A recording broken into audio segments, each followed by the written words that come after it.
PT Garuda Indonesia Persero Tbk. Kepada Bapak Irfan Setiaputra, kami persilahkan untuk menempati kursi di depan yang akan didampingi langsung oleh Ibu Elvia selaku moderator.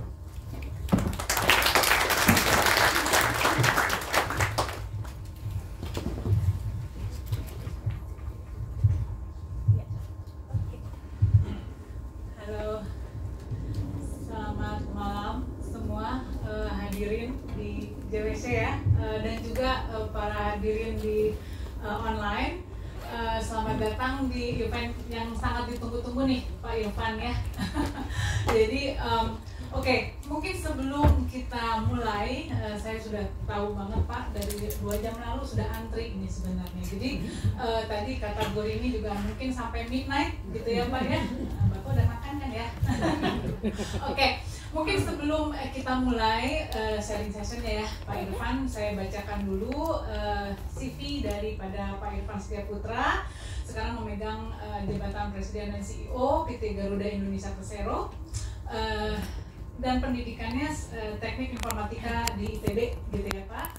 Oke, riwayat pekerjaan dimulai dari PT Bank Niaga ya Pak ya, ada IBM juga, PT Linet, Cisco, dan juga menjadi beberapa kali CEO di PT Cipta Kridatama, PT Titan Mining, PT Industri Telekomunikasi Indonesia, lalu juga Chief Operating Officer PT ABM Investama, lalu beberapa kali menjadi komisaris PT Cipta Kridatama, PT Sanggar Sarana Raja, komisaris utama PT Suara Energi Hartama, dan sebelum menjadi CEO PT Garuda, Pak Irfan menjadi CEO Sigfox Indonesia PT Kirana Solusi Utama. Ya, oke. Alright, mungkin itu sekilas dari pada CV Pak Irfan. Mungkin kalau gitu Pak, kita mulai saja sharingnya. Jadi Bapak Ibu, nanti Pak Irfan akan membawakan beberapa slides yang beberapa sharing ya Pak ya, mungkin akan sebentar saja. Lalu nanti kita akan mulai diskusi, dan juga kalau misalnya nanti ada Bapak Ibu yang ingin bertanya, kita persilahkan. Oke, silakan Pak Irfan. Ya, terima kasih. Assalamualaikum. Itu aku begini. Tadi saya dibisikin jangan lama-lama presentasi. Jadi ini sebenarnya background aja untuk mengelaborasi statement bagaimana busuknya dunia penerbangan, dunia Garuda, dan akhirnya kita bisa melewati situasi ini melalui apa yang disebut dengan proses PKP. Jadi ini background aja supaya bapak-bapak dan ibu serta teman-teman punya gambaran seberapa parahnya dan seberapa menantangnya kehidupan saya dan teman-teman di Garuda selama beberapa tahun terakhir ini, sehingga kita jadi nggak biasa pakai kaos kaki supaya bisa pakai kaki. Next. Jadi ini situasi gambaran kasar aja ya yang terjadi pada waktu pandemi dimulai. Saya bergabung Garuda 2020 bulan Januari, dan honeymoon over dalam waktu nggak terlalu lama, pandemi terjadi, dan ada sebuah situasi fundamental di sebuah industri yang memukul industri itu secara besar-besaran, yaitu apa? Mobilitas. Jadi industri ini basisnya adalah mobilitas yang selama puluhan tahun kita tidak pernah membayangkan akan berhenti pada satu saat tertentu, pada satu titik tertentu. Dan ini menimbulkan kekeosan yang sangat besar. Untuk ada banyak masalah yang kita hadapi sebelum pandemi itu terjadi pun. Jadi ada sewa pesawat yang mahal, kos yang menakjubkan, pilot yang kalau orang luar dulu bilang jaga perkasa semua orang takut gitu, apalagi nantinya nggak mau terbang gitu kan. Dan ada isu-isu tata kelola, korupsi dan sejenisnya gitu kan. Jadi pada puncaknya kita punya hutang itu 10 miliar dolar. Kita punya ekuitas itu minus 5 miliar dolar. Revenue kita selama pandemi itu turun drastis 90%. Itu gampang kelihatan kok. Per hari itu kita pernah mengalami penerbangan 300. Pada waktu puncak-puncaknya pandemi itu cuma 3 terbang sehari. Jadi nggak terlalu banyak yang tua di sini yang ngalamin kemayoran ya. Tapi waktu dulu di Kemayoran tuh kita kalau melepas orang terbang terus saya bilang sama bapak saya mau lihat lagi pesawat terbang. Ya udah kita sama-sama nunggu di waving gallery itu di Mayoran. Di Halim sempat ada namanya waving gallery karena kita dadah sama yang naik pesawat. Dan orang yang naik pesawat itu zaman itu standarnya simple, jalan kaki di tengah jalan berbalik, dadah sama yang nganterin gitu kan. Harus begitu karena kalau jalan terus itu menandakan bahwa Anda terbang nggak ada yang nganter. Nah, itu kemungkinan besar yang nganter Anda pada mati. Dan 70% daripada semua pesawat kita itu di ground karena kita sudah bertahun-tahun, berbulan-bulan tidak bayar. Jadi dari total 140 pesawat kita, 70 pesawat kita nggak boleh terbang. Next. Nah, cuman ini bukan cuma terjadi di Garuda, ini terjadi di seluruh dunia. Dan ada di dalam kurun waktu pandemi kemarin itu, sebelum kita PKP itu ada 64 maskapai bangkrut.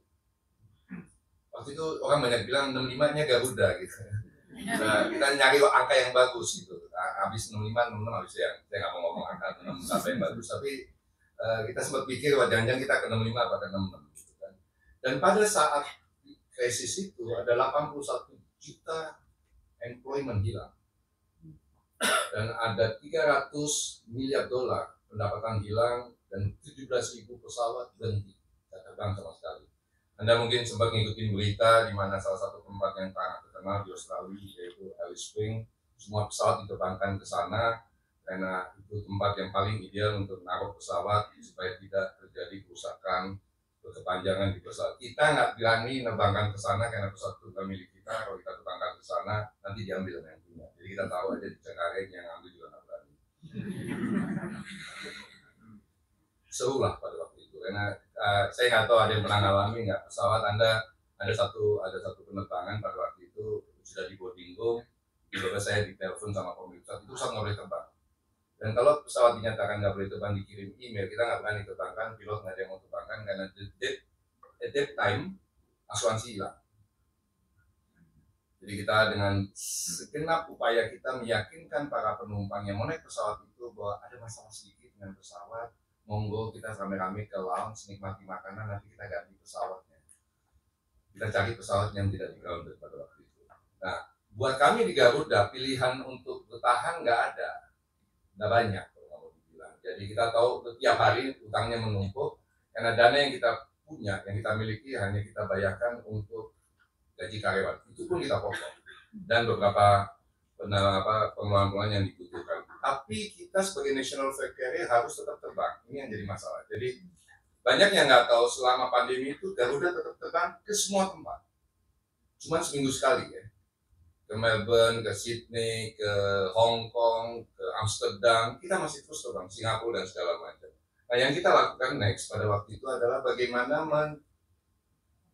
soal technical backup satu hal, soal ini satu hal, tapi kita harus memastikan keberadaan kita punya manfaat buat bangsa ini. Jadi kita terus menerus melakukan beberapa hal yang terkait dengan mengedepankan pentingnya keberadaan sebuah industri penerbangan. Kita juga kemudian fokus ke penerbangan-penerbangan yang menimbulkan impact. Banyak yang nggak tahu bahwa semua APD yang dari Cina, atau mayoritas lah, yang pada waktu itu penerbangan pertama kita berangkatkan dari Shanghai yang isinya semuanya masker, pada waktu masker harga di Jakarta 300.000, itu kita berapa kali terbang ke Cina hanya untuk membawa alat-alat APD untuk banyak rumah sakit di Indonesia. Dari mulai masker sampai yang terakhir adalah oksigen concentrator. Jadi kita ngambil peran itu, tapi memang nggak gratisan, gitu kan? Nggak gratisan. Jadi ada yang bayarin lah. Kalau ada lihat siapa yang bayarin, Anda bisa lihat di beberapa pesawat kita ada logo-logo perusahaan-perusahaan. Itulah yang bayarin penerbangan-penerbangan kita itu. Kemudian kita juga melakukan bisnis diversifikasi karena pada waktu itu untuk terbang Anda mesti PCR. Ada yang bisa terbang nggak perlu PCR, yaitu kargo. Dan kita cukup berbangga hati selama proses pandemi ini kita menerbangkan beberapa penerbangan kargo direct dari asal produksi itu, seperti tuna dari Manado ke Jepang, manggis dari Padang ke Cina. Saya baru tahu pada saat itu bahwa menjelang tahun baru Cina itu banyak teman-teman kita di Cina sangat senang dengan manggis. Kita berapa kali terbangkan pesawat 777 yang besar-besar yang dipakai presiden itu isinya belas manggis dari ujung ke ujung, paling 30 ton. Berapa kali kita kirim manggis. kita buka beberapa penerbangan dari asal di mana produksi, dan ternyata terbukti bahwa Indonesia ini sangat kaya dengan marine product, dan pada saat itu value-nya sangat besar. Jadi dulu teman-teman sekalian, Bapak Ibu sekalian, kalau ngirim tuna ke Jepang, itu semuanya harus lewat Jakarta. Nah, salah satu pusat tuna di Indonesia itu Manado. Jadi kita kirimkan itu waktu itu penerbangan dari Manado Narita pakai Airbus ya. Itu 6 jam sampai di sana pagi, jam 6 pagi, jam 7 pagi itu bukalah lelang tuna di Jepang. Jam 12 siang teman-teman kita Jepang bisa makan tuna fresh. Karena yang kita kirim live tuna, dan value daripada live tuna itu dibandingkan dengan tuna yang di frozen itu 6 kali lipat gitu. Dan yang terakhir kita memastikan juga seamless connectivity di seluruh penerbangan kita. Kita juga terlibat banyak di repatriasi. Kita kirim penerbangan ke Sao Paulo, ke Brazil. Kita kirim penerbangan ke Kolombia juga gitu kan. Dan yang salah satu yang menarik waktu penerbangan ke Kolombia itu, Captain pilotnya cerita pada waktu mendarat itu nggak ada pesawat yang terbang dari sana. Jadi itu satu-satunya penerbangan selama beberapa hari mendarat di Kolombia. Dan yang sangat menarik, kan kalau pesawat berhenti itu kan penumpang turun, awak kabin terakhir kan. Jadi waktu awak kabin turun itu sepi sekali, bandaranya sepi. Itu sampai keluar ternyata penumpang dan keluarganya nunggu semua. Dan tepuk tangan. Karena ini penerbangan yang nggak masuk akal gitu. Karena teman-teman kita orang Kolombia di daerah Asia Tenggara ini 3 bulan nunggu mau pulang dan tidak bisa pulang sama sekali karena nggak ada penerbangan ke daerah situ. Next. Ini kemudian setelah banyak hutang-hutang ini segala macam, di pertengahan tahun 2022 akhirnya kita nggak punya pilihan lain selain mengikuti proses yang namanya PKPU. Buat Bapak Ibu dan yang belum familiar dengan PKPU, PKPU itu adalah penundaan kewajiban pembayaran utang. Jadi begitu diketok palu PKPU, kita nggak perlu bayar utang. Kita nggak boleh bayar utang. Yang 10 miliar itu kita nggak perlu bayar utang selama proses PKPU. Cuma yang jadi masalah selama proses PKPU itu kita punya ratusan kreditur, dari mulai yang nilainya puluhan juta sampai nilainya triliunan. Salah satu terbesar kreditur kita adalah Pertamina. Utang kita Pertamina 9 triliun. Dan bank-bank pemerintah 1 miliar dolar lebih lah gitu kan. Nggak dibayar, kita nggak bayar sama sekali gitu. Cuma bunganya jam, pokoknya apa lagi gitu. Nah, kebetulan Ibu Nike itu adik kelas saya gitu kan. Kita memang harus selalu menggunakan senioritas pada begitu. Jadi satu hari saya telepon Nike, mudah-mudahan nggak ikut. Saya bilang, nih, gue udah utang triliun ini gimana nih? Mas, tebang mas, saya nggak udah di dadaku gitu. Harus tebang gitu. Ambil lagi afto tambah bayar kan. Itu 7 triliun saya telepon lagi, tebang lagi mas, jangan ragu. Itu 9 triliun dia yang nelfon. Bisa nggak bayar di depan. Pada waktu itu kita cari cara bisa lah gitu. Dan sampai hari ini asal tahu aja kita adalah airline yang bayar afto di depan. 3 hari di depan. Jadi kita tahu di depan. Ya nggak mungkin lah kita nambah lagi utangnya. Nah, apalagi lewat PKPU. Jadi 9 triliun bank pemerintah ada 500, ada 300 juta dolar. Belum utang karyawan, belum vendor-vendor asing. Tapi alhamdulillah setelah proses PKPU selama beberapa bulan, 97% menerima proposal kita. Jadi sama PKPU gini, mohon maaf buat yang sudah paham ya, tapi jadi sama PKPU itu tahapan pertama yang kita mesti lakukan secara formal itu adalah DPT, daftar piutang tetap. Jadi kita dengan seluruh kreditor itu mesti sepakat, utangnya sekian gitu ya. Anda bisa bayangkan itu kita berapa hari pagi siang sampai malam itu berdebat soal utang piutang gitu. Tapi diketok palu. Nah setelah DPT tercapai, kita mengajukan proposal secara resmi. Oke, utang, mohon maaf kata-kata saya itu, utang lu gue perlakukan begini, gitu ya. Semuanya kita sampaikan dan alhamdulillah 97% setuju semua, gitu kan, dengan proposal kita. Nah, saya mau cerita proposal kita. Ini makanya saya katakan banyak orang bahwa ini adalah problem perusahaan paling besar di Indonesia dengan restrukturisasi terbesar di Indonesia dengan proposal paling brutal dan zolim. Jadi ada beberapa, jadi kita klasifikasikan tipe kreditor kita dan kemudian kita ajukan proposal ke mereka dan 97% setuju. At the end of the day, tapi kan nggak ada yang tahu bahwa selama perjalanan itu berdebat, meja, FU-an keluar kata-kata, maki-makian keluar, dan segala macam. Jadi yang pertama adalah Himbara, bank pemerintah, semua BUMN, bank swasta, bank ya, LPI, anak usaha, utangnya kita panjangin 22 tahun. Bunganya 0,1% per tahun. Ya semua marah, semua ya kata-kata foto semua keluar Pak. Tapi semua jadi teman akhirnya. Memang kita kalau berteman tuh mesti penuh clash ya. Jadi from friction comes light. Anda tahu kan PKP kan? PKP itu friksi dulu baru keluar terang gitu. Kita punya obligasi wajib konversi, ini kita konversi jadi ekuitas. Vendor yang di bawah 255 juta kita bayar tunai, udah lunas. Vendor yang di atas 255 juta ini kita, istilahnya teman-teman sekalian ya, itu recovery-nya yang kita buka itu waktu itu 19%, akhirnya tutup di 20%. 20 sen, sorry. Kalau orang bilang recovery 20 sen, itu artinya hutangnya di haircut 80%. Jadi kalau di haircut 80%, dalam bahasa sederhananya adalah kalau Anda berhutang sama saya 100 perak, proposal saya ke Anda adalah, Mas, jadinya 20 perak ya, yang 80 Anda lupakan. Ya marah semuanya, marah. Pasti marah, nggak mungkin nggak marah. Ada yang bilang kamu zolim, tega, segala macam lah. Nah yang 20% itu, 2/3-nya kita ngutang lagi 9 tahun dalam bentuk bonds dengan bunga 6% sampai 6,5%.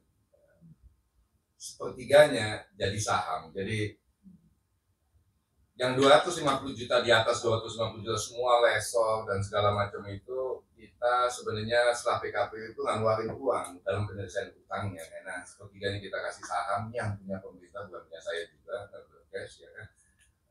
Dan yang lainnya ke dilusi, dan 2/3-nya kita ngutang lagi selama 10 tahun, akhirnya sepakatnya jadi 9 tahun.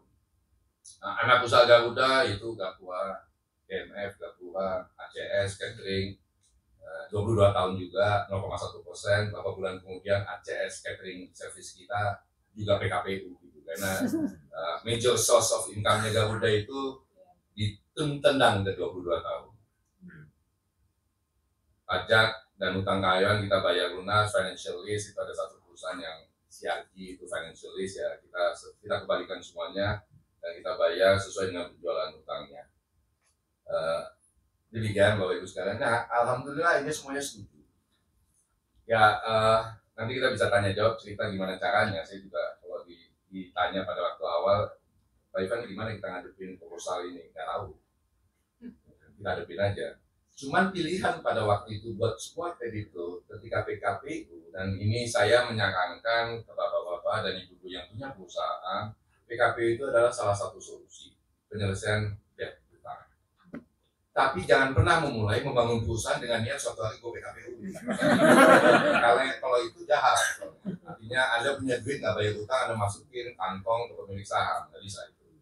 Jadi kita mendapat support dari para kreditur karena the intention dari Garuda nggak pernah seperti itu. Garuda sebelum pandemi walaupun kita minus terus, kita selalu bayar semua tagihan kita secara tunai dan secara tepat waktu.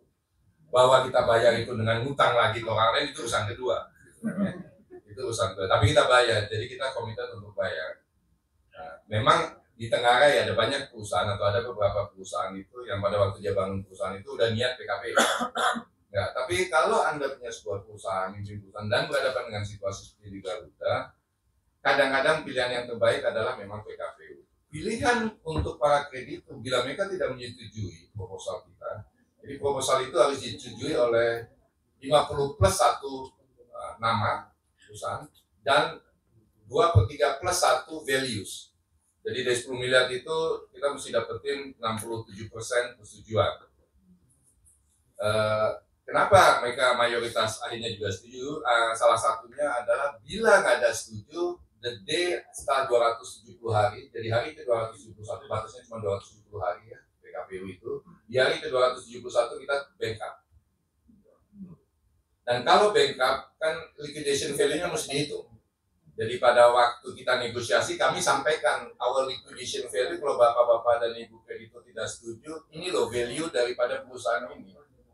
Dan itu cuma 3 sen, compare sama proposal kita 20 sen. Dan 3 sen 10 tahun sampai 15 tahun, karena mesti jual aset tanah, bangunan yang pasti akan berkepanjangan. Dan kalaupun itu dijual, yang pertama kali mesti dibayar adalah pajak. Jadi kayak gitu nggak dapat. Setelah pajak karyawan, baru sisanya kayak gitu. Jadi memang pada waktu proses PKPU, pilihan buat para kreditur itu nggak terlalu baik ya. Nggak terlalu baik, sehingga pada waktu setelah kita selesai 20 sen ini, kita juga sebut kenapa kita tawarnya 9 sen aja ya.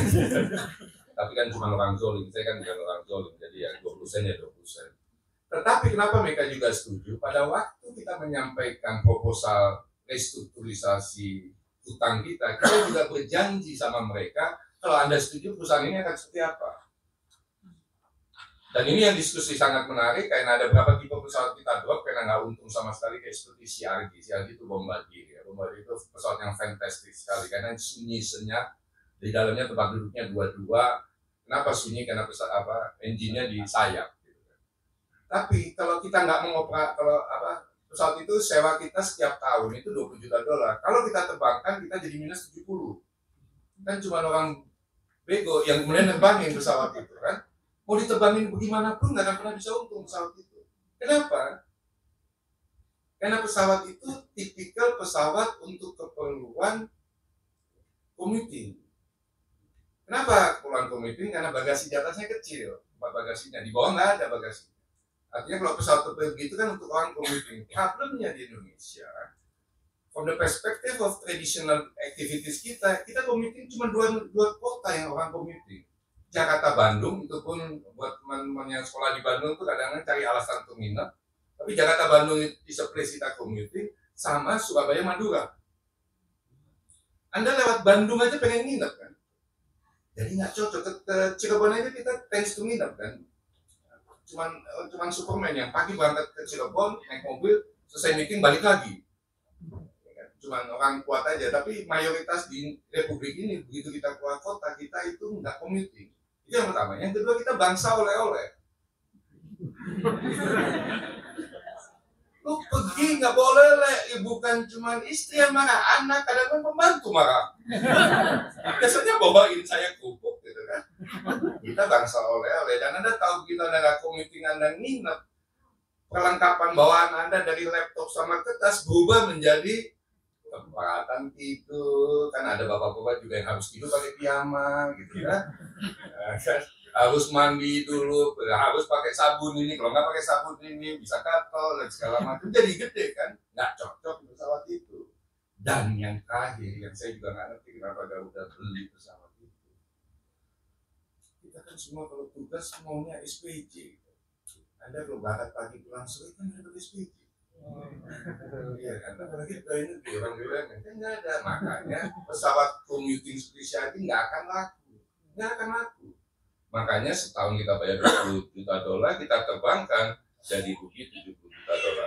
Jadi kita ngajuin proposal ke mereka, semua lesor, ke semua kreditur. Ini loh, kalau Anda terima, kita janji begini.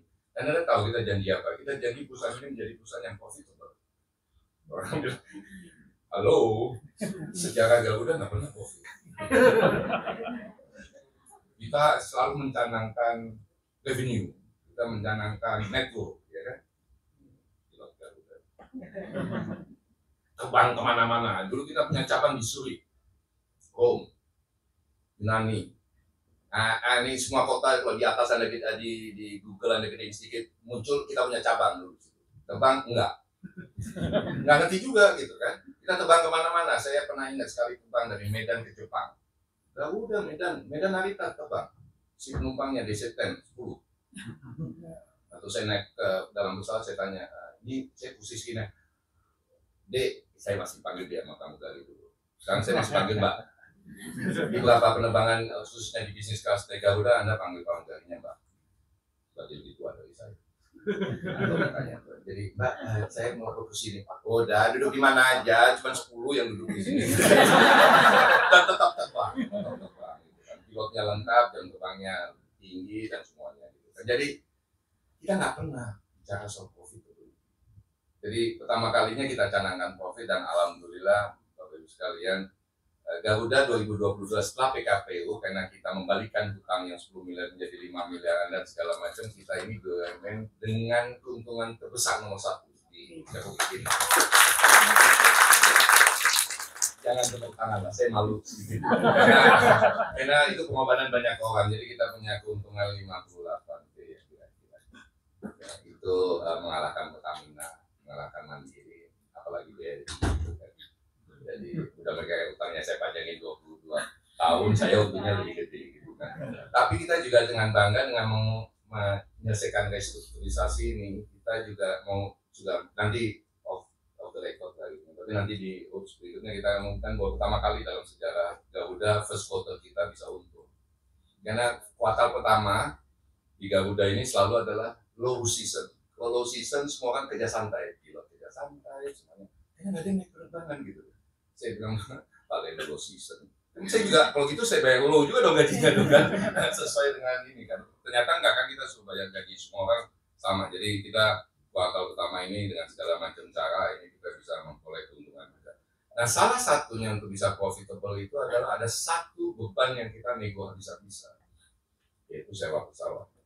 Jadi kita nggak punya banyak pesawat, mayoritas pesawat kita adalah sewa, dan harga sewa pesawat kita sebelum pandemi itu nomor 1 di dunia, paling mahal. On average kita 4 kali on market gitu ya. Jadi ya pantas saja nggak untung. Jangan tanya kenapa ada sewa pesawat mahal, saya nggak tahu dulu lah. Ya, terima aja. Nah, kita negosiasi, dan salah satu yang kita berhasil negosiasi sangat mendalam itu adalah Triple itu pesawat yang dipakai Pak Jokowi. Itu pesawat yang terbang haji, yang terbang ke Amsterdam. Itu dulu tuh harga sewanya 1,7 juta dolar per unit per bulan, kita punya 10. Setelah PKPU kita nego akhirnya bisa berhasil menjadi di bawah 500.000 dolar per pesawat per bulan, dan kita pakai 8. Next, slide yang lainnya kita turunkan juga. Jadi memang at the end of the day there's always a light in the tunnel. Walaupun selama berapa bulan di awal-awal pandemi saya selalu bilang sama teman-teman, the light has not been seen yet gitu kan. Ini memang selalu lebih dari 2 tahun hanya kita bisa melihat setelah proses PKPU. Jadi kenapa kita hanya bisa menghasilkan keuntungan sebesar yang tadi saya sampaikan itu karena pembalikan hutang itu buat teman-teman yang ahli akuntansi tentu akan sangat mengerti. Kita punya ekuitas juga membaik dari -5 menjadi sekitar 1-an di sisi holding. Kalau kita sendiri 600 juta, kita 61%, growth tax-nya pesawat yang available untuk kita bisa terbangkan akhir April ini 53, dan yang paling membanggakan buat kami adalah pada waktu tahun lalu kita PKPU, pada waktu lagi babak belur kemungkinan terbang kota bangga, kita nomor 1 pesawat maskapai di dunia, nomor 1 yang tepat waktu. Dan itu yang kita terus-menerus banggakan, walaupun hari ini beberapa kali ada delay, tapi kita usahakan memang untuk bisa kita selesaikan dengan sebaik-baiknya. Mungkin ini sebagai pengantar yang terlalu lama ya. Terima kasih.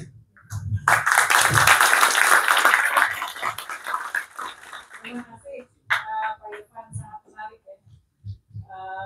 Cuman mungkin sebelum kita yang ke serius Pak, perasaan Bapak waktu itu gimana ya Pak ya? Kan Bapak diangkat 22 Januari 2020 ya. Terus kurang dari 2 bulan pandemi. Ya, mana udah keren banget ya kan Pak? Di Rut Garuda gitu ya kan. Terus pandemi Pak gitu.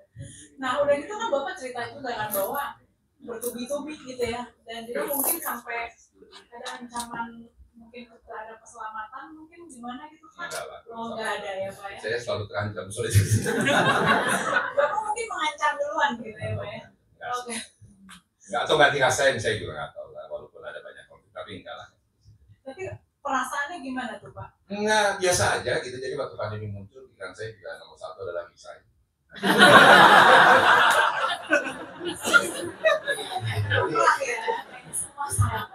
Gini, saya coba baca buku, artikel, how to handle a company in this kind of crisis. Ini kan bukan krisis perusahaan, tapi juga krisis industri, krisis ekonomi, krisis politik. Saya menyimpulkan ini, kita kan kemarin tuh boleh dibilang krisis peradaban.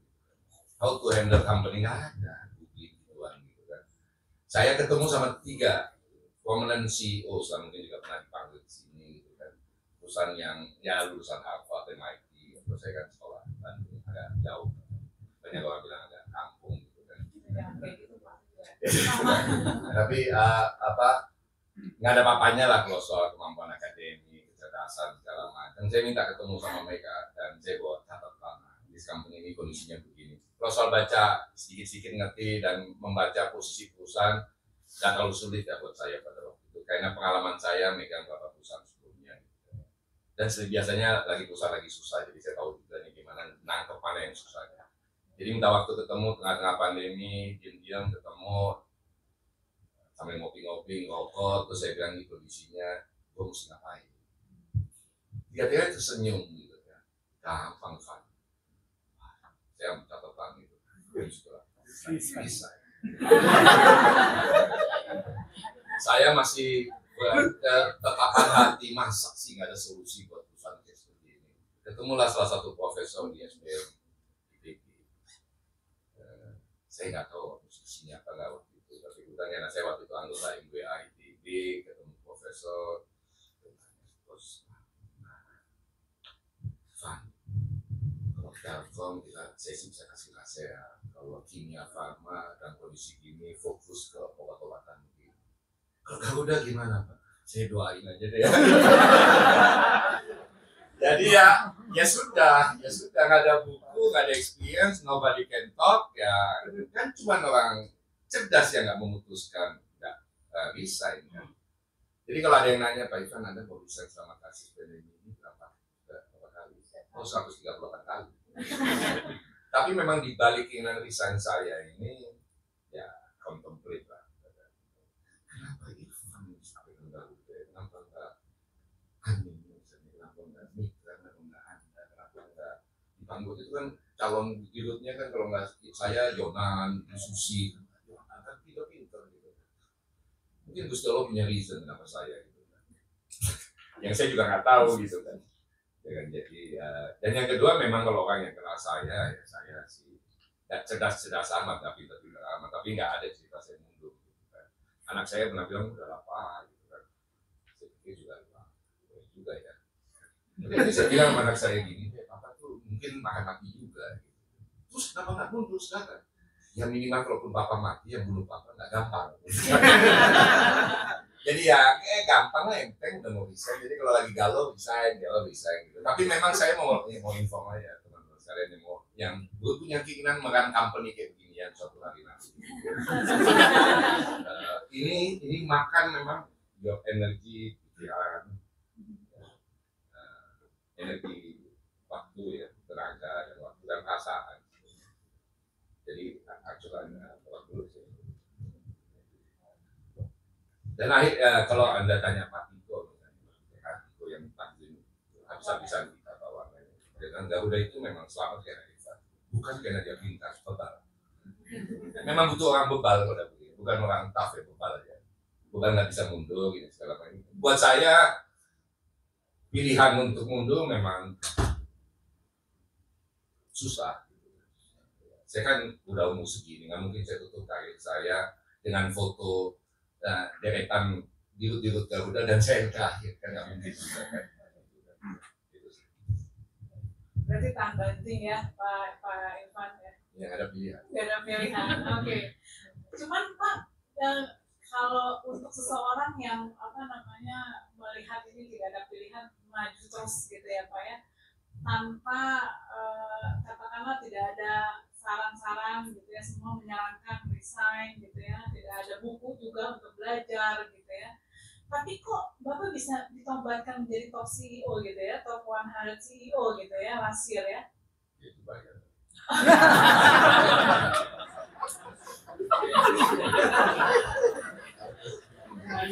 Saya juga kagum-kagum juga melihat beberapa CEO yang saya tahu lebayan gitu selama ya kan kita. Tapi your question leads to one thing yang saya mau share ya.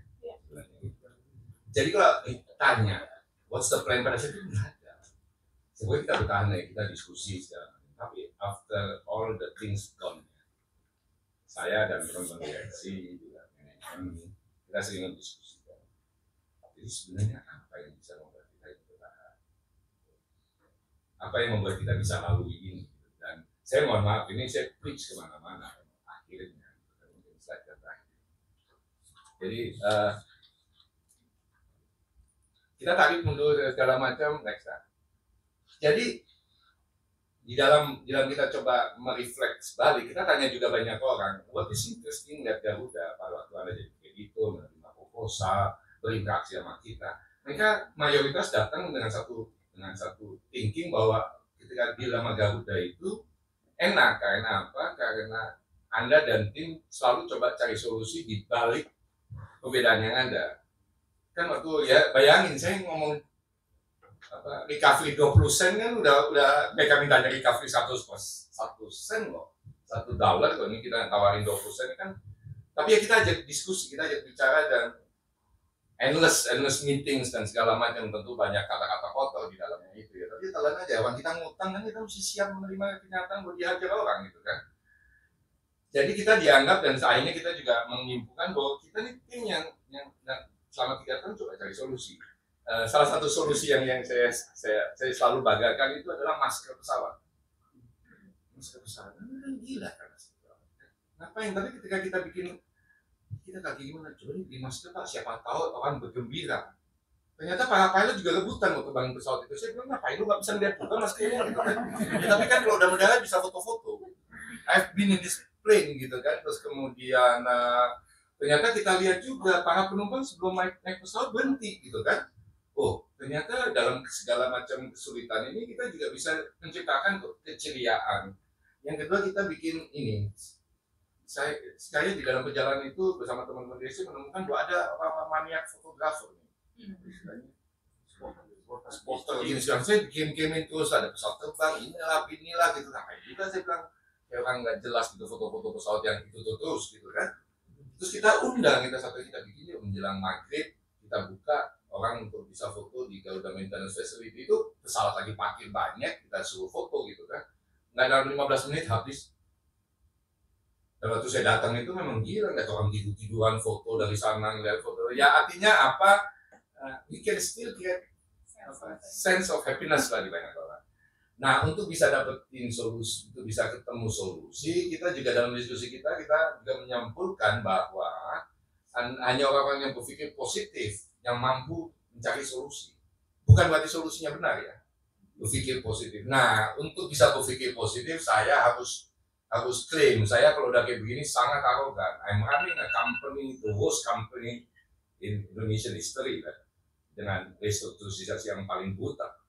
Jadi saya bisa bilang sama Anda kalau bagaimana caranya berpikir positif. Nomor 1, jangan mengeluh. Nomor 2, jangan nyalahin siapa-siapa. Problemnya teman-teman Bapak Ibu sekalian, kita ini bangsa yang dididik bukan begitu. Kita ini di bangsa yang atau dibiarkan mengeluh. Dari kecil kalau kita melihat anak kecil mengeluh, anak kita, cucu kita mengeluh, kita malah mengendorse keluhan itu. Saya ambil contoh. Di sini kan masih banyak mahasiswa. Gitu. Anda mungkin nggak pernah dapat F seperti saya ya. Tapi kalau saya dapat nilai D, terus bapak ibu saya marah, Anda tahu jawaban saya? Dosennya gila, dosennya jahat, dosennya nggak pernah masuk. Soalnya susah. Menurut Anda, komunitas saya yang saya ceritakan, kasih statement kenapa saya dapat D itu, menerima nggak pesan saya? Menerima, pasti menerima kan? Dan malah mengekokan kan, kemana-mana gitu kan. Sampai misalnya orang yang nggak jelas pun tahu Irfan dapat D karena dosennya jahat. Ini buat bapak-bapak dosen, Anda mesti memahami bahwa para mahasiswa itu dengan mudah merubah pikiran dosen jahat, dosen gila. Saya 6,5 tahun kuliah, dosen saya semua jahat. Padahal saya senang-senang di Bandung kan yang jam tahun segitu kalau kuliah di Bandung cepat itu nggak bisa menikmati Bandung gitu. Kita lama-lama gitu. Tapi kalau kemudian kita sampaikan itu dan menyatakan bahwa dosen kita kira, do you think kita akan belajar untuk dari dia jadi A? Enggak kan? Karena di mata kita juga dosennya killer kan. So kita ini memang bangsa yang selalu mengeluh, dan kita ini bangsa yang selalu menyalahkan orang lain. Tadi pagi saya baru dapat anekdot yang statement dari teman saya yang sangat menarik. Berhentilah mengeluh dan menyalahkan orang tua Anda. Anda akan bahagia 10 kali lipat. Bukankah kita semua di sini sering menyalahkan orang tua juga? Saya juga nyalain orang tua saya. Kenapa saya jadi guru Garuda? Padahal dulu cita-citanya jadi pilot Garuda kamu. Nah, yang ketiga selalu ceria dan bahagia. Jadi memang kalau ditanya, kita selama 3 tahun itu kita coba tanya sana sini. Memang teman-teman di Garuda, saya dan para direksi ambil sikap itu, nggak ngeluh, nanya siapa-siapa, dan selalu ceria. Dan oleh sebab itu kita positif, dan oleh sebab itu kita punya solusi, dan oleh sebab itu kita lolos dari PKPU. Anda boleh bilang bahwa ini asal bunyi segala macam, tapi saya kasih tahu I have credential untuk discuss soal ini. Kemarin kita tahun lalu saya bilang sama semua teman-teman di Garuda, kita ini tim yang paling fantastik di Republik ini. Walaupun Anda nggak ikut negosiasi, tapi semua orang di Garuda yang masih kerja di Garuda kan melewati proses ini gila-gila. Gaji saya potong loh Pak. Tahun 2020 saya potong setengahnya. Teman direksi bilang, bos gila tuh beberapa bulan sih potong gaji. Oke, saya tunda gaji. Setengahnya semua saya potong, saya bilang saya tunda gaji 50%. Semua juga nanya, kapan dibalikin? Insya Allah. Ya kalau Tuhan mengizinkan kan? Ya akhirnya Tuhan mengizinkan, jadi kita bayar. Tahun 2022 kita potong lagi, hampir semua orang 50% selama 1 tahun sampai 2021-2022. Termasuk kita direksi dan komisaris. Komisaris saya nggak minta izin. Kalau saya minta izin pasti nggak diizinkan. Saya potong aja. Besoknya saya bilang Pak, mohon maaf, jadi Bapak saya potong 50%. Saya juga soalnya Pak, terima kasih. Daripada selesai. Karena saya juga penganut filosofi manajemen. Ask forgiveness rather than permission. Ya kan? Minta maaf lah daripada minta izin. Karena kalau nggak minta izin pasti nggak izin. Pasti nggak izin. Karena kalau terjadi korporasi datang ke direktur, pasti minta izin. Ya, tapi lakukan aja. Kalau salah minta maaf. Kalau nggak salah ternyata jadi bagus itu jadi case lagi. Oke, thank you Pak Irfan. Oke.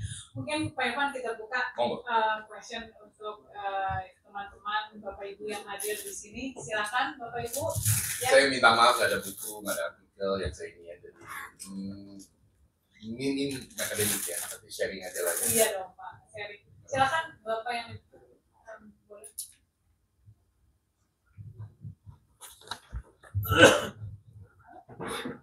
Terima kasih Irfan, ini diskusi yang sangat menarik. Mengetahui perkembangan Garuda secara langsung ya. Pertanyaan sederhana sih Pak. Featuresnya Garuda menurut Pak Irfan seperti apa ya Pak? Di satu sisi BUMN juga punya misi sosial pastinya. Dan penerbangan yang tidak menguntungkan juga harus dipertahankan Pak. Di pesawat bombardir kalau misalnya di daerah NTT dulu Pak, kadang-kadang terbang dari Kupang ke Flores itu mungkin cuma 2-3 orang tapi harus tetap terbang. Terus secara bisnis mungkin tidak masuk, tapi misi sosialnya kan tetap harus ada, menguntungkan semua wilayah. Kira-kira features Garuda supaya tadi Pak, kesampaian mimpinya Pak Irfan untuk profit Pak, Garuda profitable, itu apa sih Pak kira-kira? Terima kasih. Tadi belum namanya siapa Mas? Saya Ponco. Mas Ponco. Oke, silakan Pak Irfan mau dijawab dulu sebentar daripada lupa Irfan. Boleh. Ya Mas. Oke. Silakan Pak. Kebetulan untuk soal sosial ini kami dengan Pak Menteri sepakat semuanya. Kalau kita bilang bukan sosial lah, penugasan. Tapi bahasanya dia sosial dilawan kan seolah anti sosial. Ini penugasan. Tapi memang kami beruntung Garuda mengalami situasi ini dan saya juga beruntung bahwa punya banyak orang yang minta dalam hal ini untuk Garuda terbang kemana-mana dan kebetulan saya banyak kenal sama mereka yang minta. Jadi memang saya dulu sebenarnya menolak untuk kembali ke BUMN karena BUMN itu bosnya itu ada 600-an lebih. Saya menteri, semua menteri yang lain, anggota DPR, apalagi Komisi 6, ya. Dan yang lebih seru lagi adalah dubes. Semua minta terbang ke tempatnya mereka. Tapi kasus pandemi ini dengan Gagah Perkasa saya bilang nggak ada udah, nggak titik gitu kan. memang ada konsekuensi logis untuk menyatakan tidak itu. Tapi memang akhirnya saya menjelaskan kenapa tidak, karena ini nggak ekonomis. Kalau nggak ekonomis, kalau rute ini nggak ekonomis, mesti ada rute untung yang menutupinya. Dalam sejarah Garuda tahun 2019 itu, penerbangan domestik kita dalam setahun untung 300 juta dolar. Tapi terbang ke Amsterdam dan London rugi 80 juta dolar. Umroh pada waktu itu rugi 60 juta dolar. So pertanyaannya kan sederhana, ngapain lu terbang ke sana? Jadi kita akhirnya sepakat, saya dapat endorsement, dapat support dari kementerian. Jadi kalau ada orang yang minta terbang, jawaban sopan saya biasanya saya analisa lagi Pak, kita bikin riset. Tapi kalau mintanya kelewatan, saya jawab juga nggak bisa. Saya nggak mau ngobanin juga perusahaan ini ke depan. Jadi dengan konsep profitability kami dapat allowance dari kementerian untuk tidak terbang kemana-mana. Internal kita hari ini kebetulan kita juga lagi review kuartal ya. Saya dan manajemen kita memonitor setiap rute, setiap saat, setiap terbang ini untung apa enggak. Kalau tidak untung ada 3 cara yang kita lakukan di rute tersebut. Karena kita ada rezim harga kan di Indonesia, nggak bisa lebih harga X dari A gitu kan.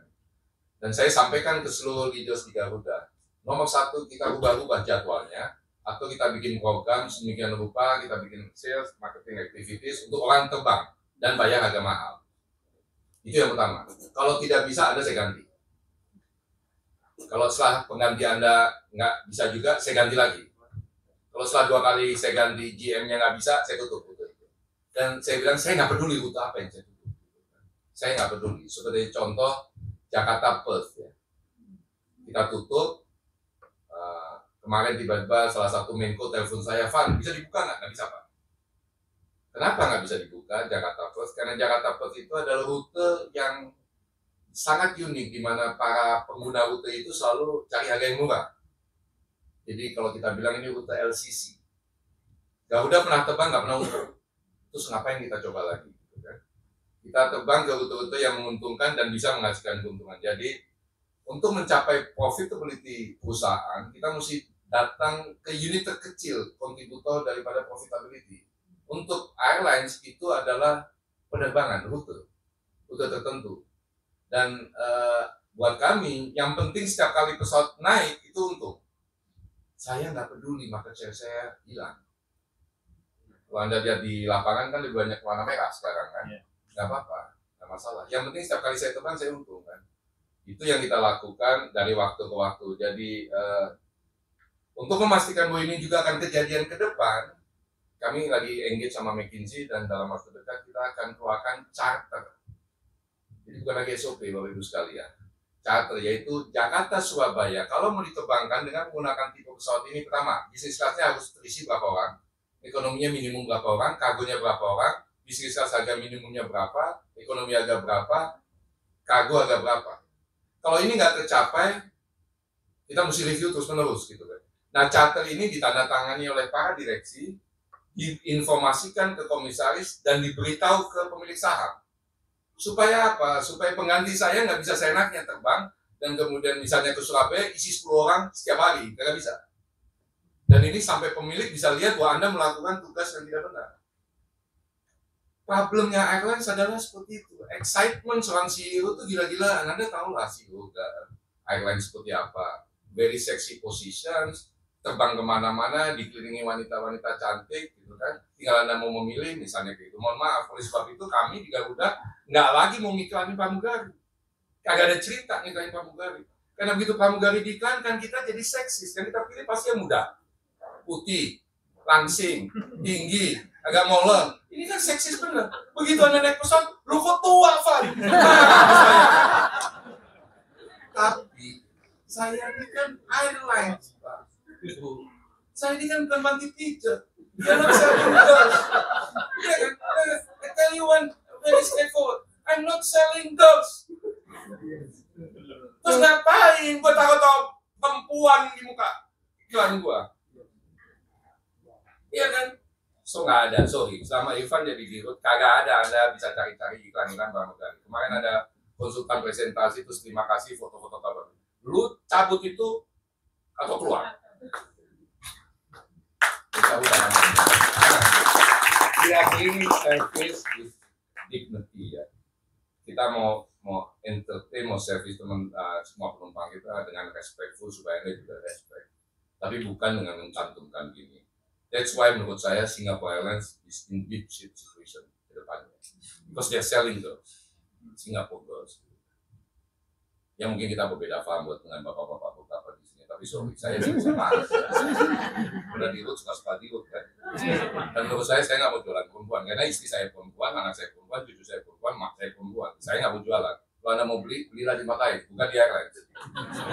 Nah jadi kita balik lagi ke profitability, kita jagain satu-satu pemilihan pesawatnya, kita lihat harga sewanya, masuk akal apa enggak, dan sebagainya. Nah charter ini yang akan jadi pegangan. Bukan SOP, kalau SOP gampang, direksinya ganti dirubah SOP-nya. Charter ini, di dalam charter ini kita juga sampaikan, kalau Anda mau buka rute baru, nggak apa-apa. Do the reset, nggak apa-apa, do reset. Kita coba. Saya diminta buka rute Denpasar, India. Dan kita nemukan keanehan, ini ramai sekali orang India ke Bali. Tetapi yang banyak naik ke Bali itu adalah menggunakan Vietjet. Jadi ke Vietnam dulu, baru dari Vietnam itu. Tapi kalau dihitung dari India ke Denpasar itu di angka $250. Kecuali satu, SQ $500. Saya bilang, kita akan buka dengan harga $600. Take it or leave it. Kalau itu memang laku, oke. Karena saya nggak mau bawa orang India low class ke Bali. Saya nggak mau. Saya mau bawa high income Indians ke Bali supaya dia spend duit di Bali. Anda juga akan lihat dalam waktu dekat kita terbang dari Cina ke Bali. Saya nggak mau ikut merusak Bali dengan mengirimkan low income turis ke Bali karena rusak Bali habis itu. Anda tahu nggak belanjanya paling tinggi orang Cina sebelum pandemi di Bali? Tahu nggak? Mereka belanja apa? Kasur. Jadi kalau beli di Bali kelihatannya kasur dapat diskon gede. Beli kasur, bayar pakai WeChat, tapi kasurnya Anda tahu di mana? Di Shanghai. Jadi nggak ada Bali menikmati apapun sesen pun. Jadi orang Cina ke Bali beli barang Cina nanti diantar ke rumah di Cina. So kita national flag carrier, saya ingin memastikan teman-teman mohon maaf ya kita memang mesti harga tinggi karena supaya kita seleksi dari pertama makanya mau masuk Bali. Kita sedang memutuskan Bali untuk sementara waktu dari Cina kita nggak terbangkan walaupun banyak penerbangan dari Bali dari Cina ke Bali kita nggak mau ikutan rusak Bali dan kondisi saat ini. India mudah-mudahan masih dalam proses finalisasi. Kalau akhirnya nanti kita buka, kita akan buka dengan harga $600. Kalau dalam sebulan nggak jalan kita tutup aja. Artinya yang mau ke Bali hanya orang yang low income, ya sorry, lu pakai yang lain aja. Kita sebenarnya sebelum pandemi udah mau buka Prancis. Kita melakukan riset, kita sudah dapat slot di Paris. Kita mau terbangkan Paris dan Denpasar direct. Karena dari riset yang ada di Google dan di mana-mana, Prancis itu negara ketiga yang searching for Bali paling gila-gila. Nomor 1 Amerika, nomor 2 Jerman, nomor 3 Paris. Amerika kita nggak bisa terbang sana karena ada pasal di undang-undang kita yang tidak diterima oleh pemerintah Amerika. Jerman kita bingung mau di Frankfurt apa di Munich. Kalau terbang dari Frankfurt orang Munich orang Jerman Selatan nggak akan terbang. Kalau di Jerman Selatan orang Jerman Utara tidak mau terbang.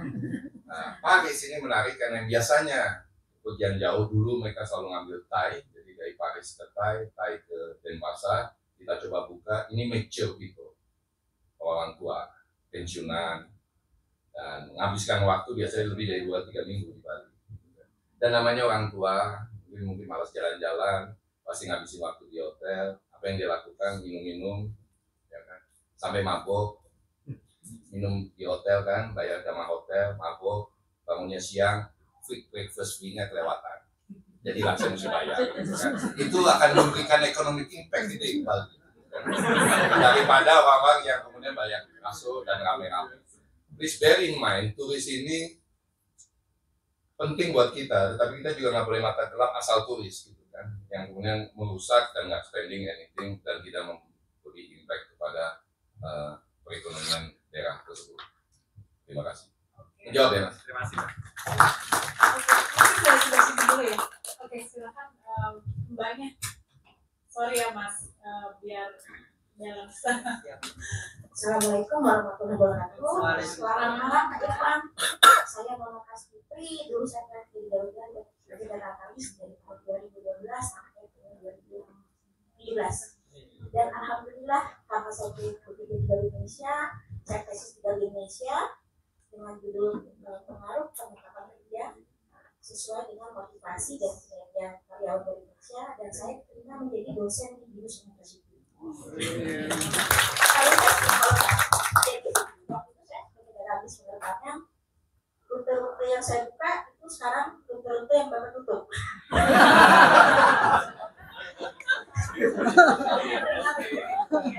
Dan untuk membuka rute itu saya harus menganalisis tidak hanya data, saya harus koordinasi dengan pilot. Kebetulan saya waktu itu melamar menjadi STPI Curug penerbangan, tapi saya sampai ATC. Jadi pas waktu saya tes, saya tuh rekan-rekan rute banyak, jadi saya cuma banyak ikut doang. Tanya rute yang bagus, rute yang jelek, rute yang bagus, atau juga saya tidak selalu baca buku ya, karena apa yang dibaca tidak sesuai dengan di lapangan.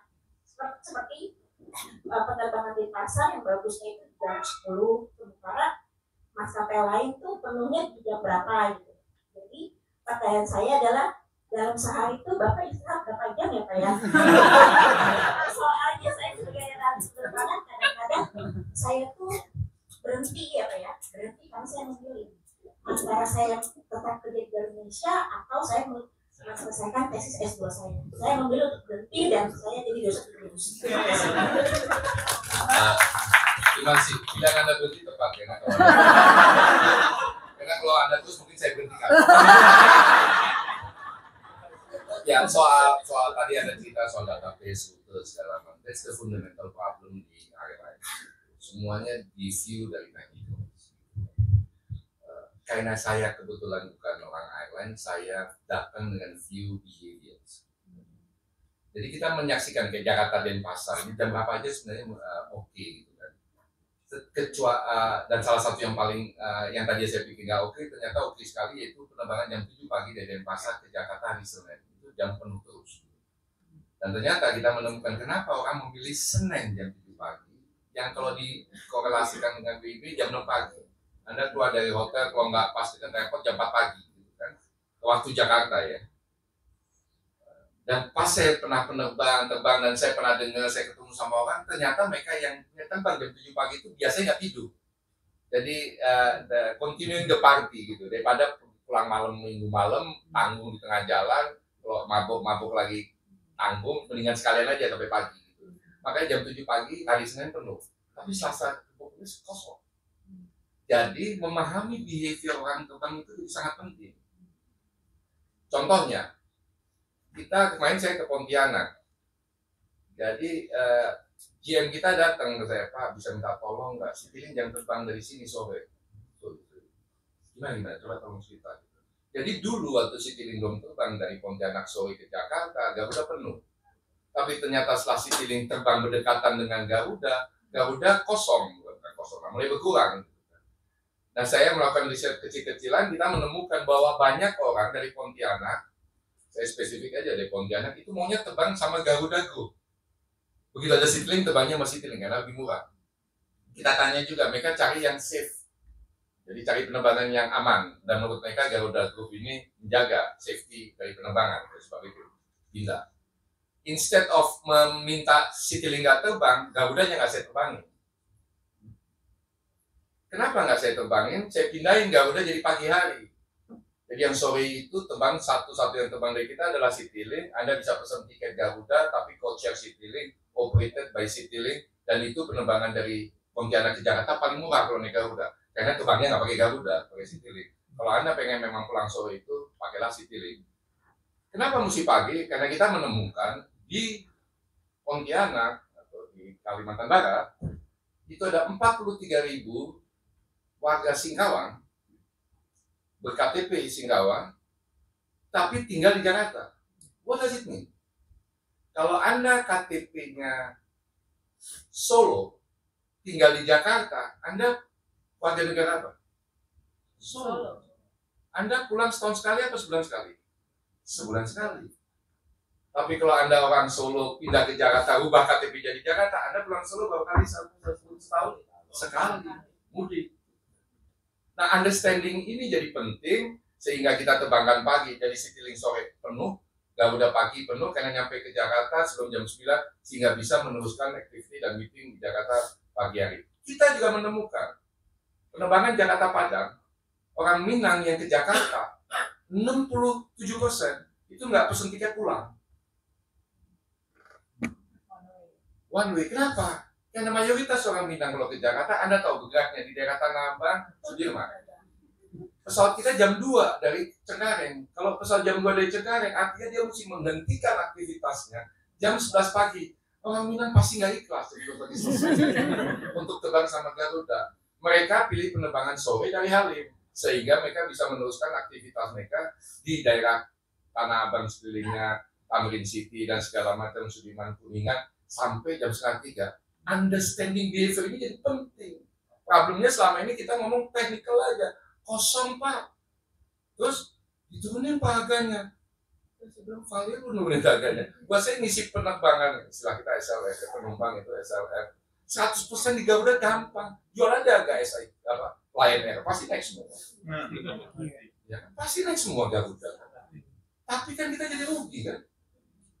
Ya karena gaji saya pasti lebih mahal daripada gaji Dirut. Pilot ini mahal banget kan? Udah dibayar mahal, sekolah pula di sini kan? Makanya bisa so understanding itu. Nah, kalau Anda tanya jam itu ya sekarang lumayan lah, waktunya jam lah. Ya sebenarnya waktu PKP 3 jam nih Pak, 4 jam atau 3 jam? 3-4 jam. Tapi waktu PKP memang very annoying lah ini segala macam ya, 2 jaman yang nggak bisa tidur juga. Bukan karena gangguan lain, emang nggak bisa tidur lagi. Alhamdulillah masih sehat. Ya, jawab ya. Oke, sebelah sini mungkin Pak Pilot dulu. Tadi udah ngajuin terus. Silakan Pak.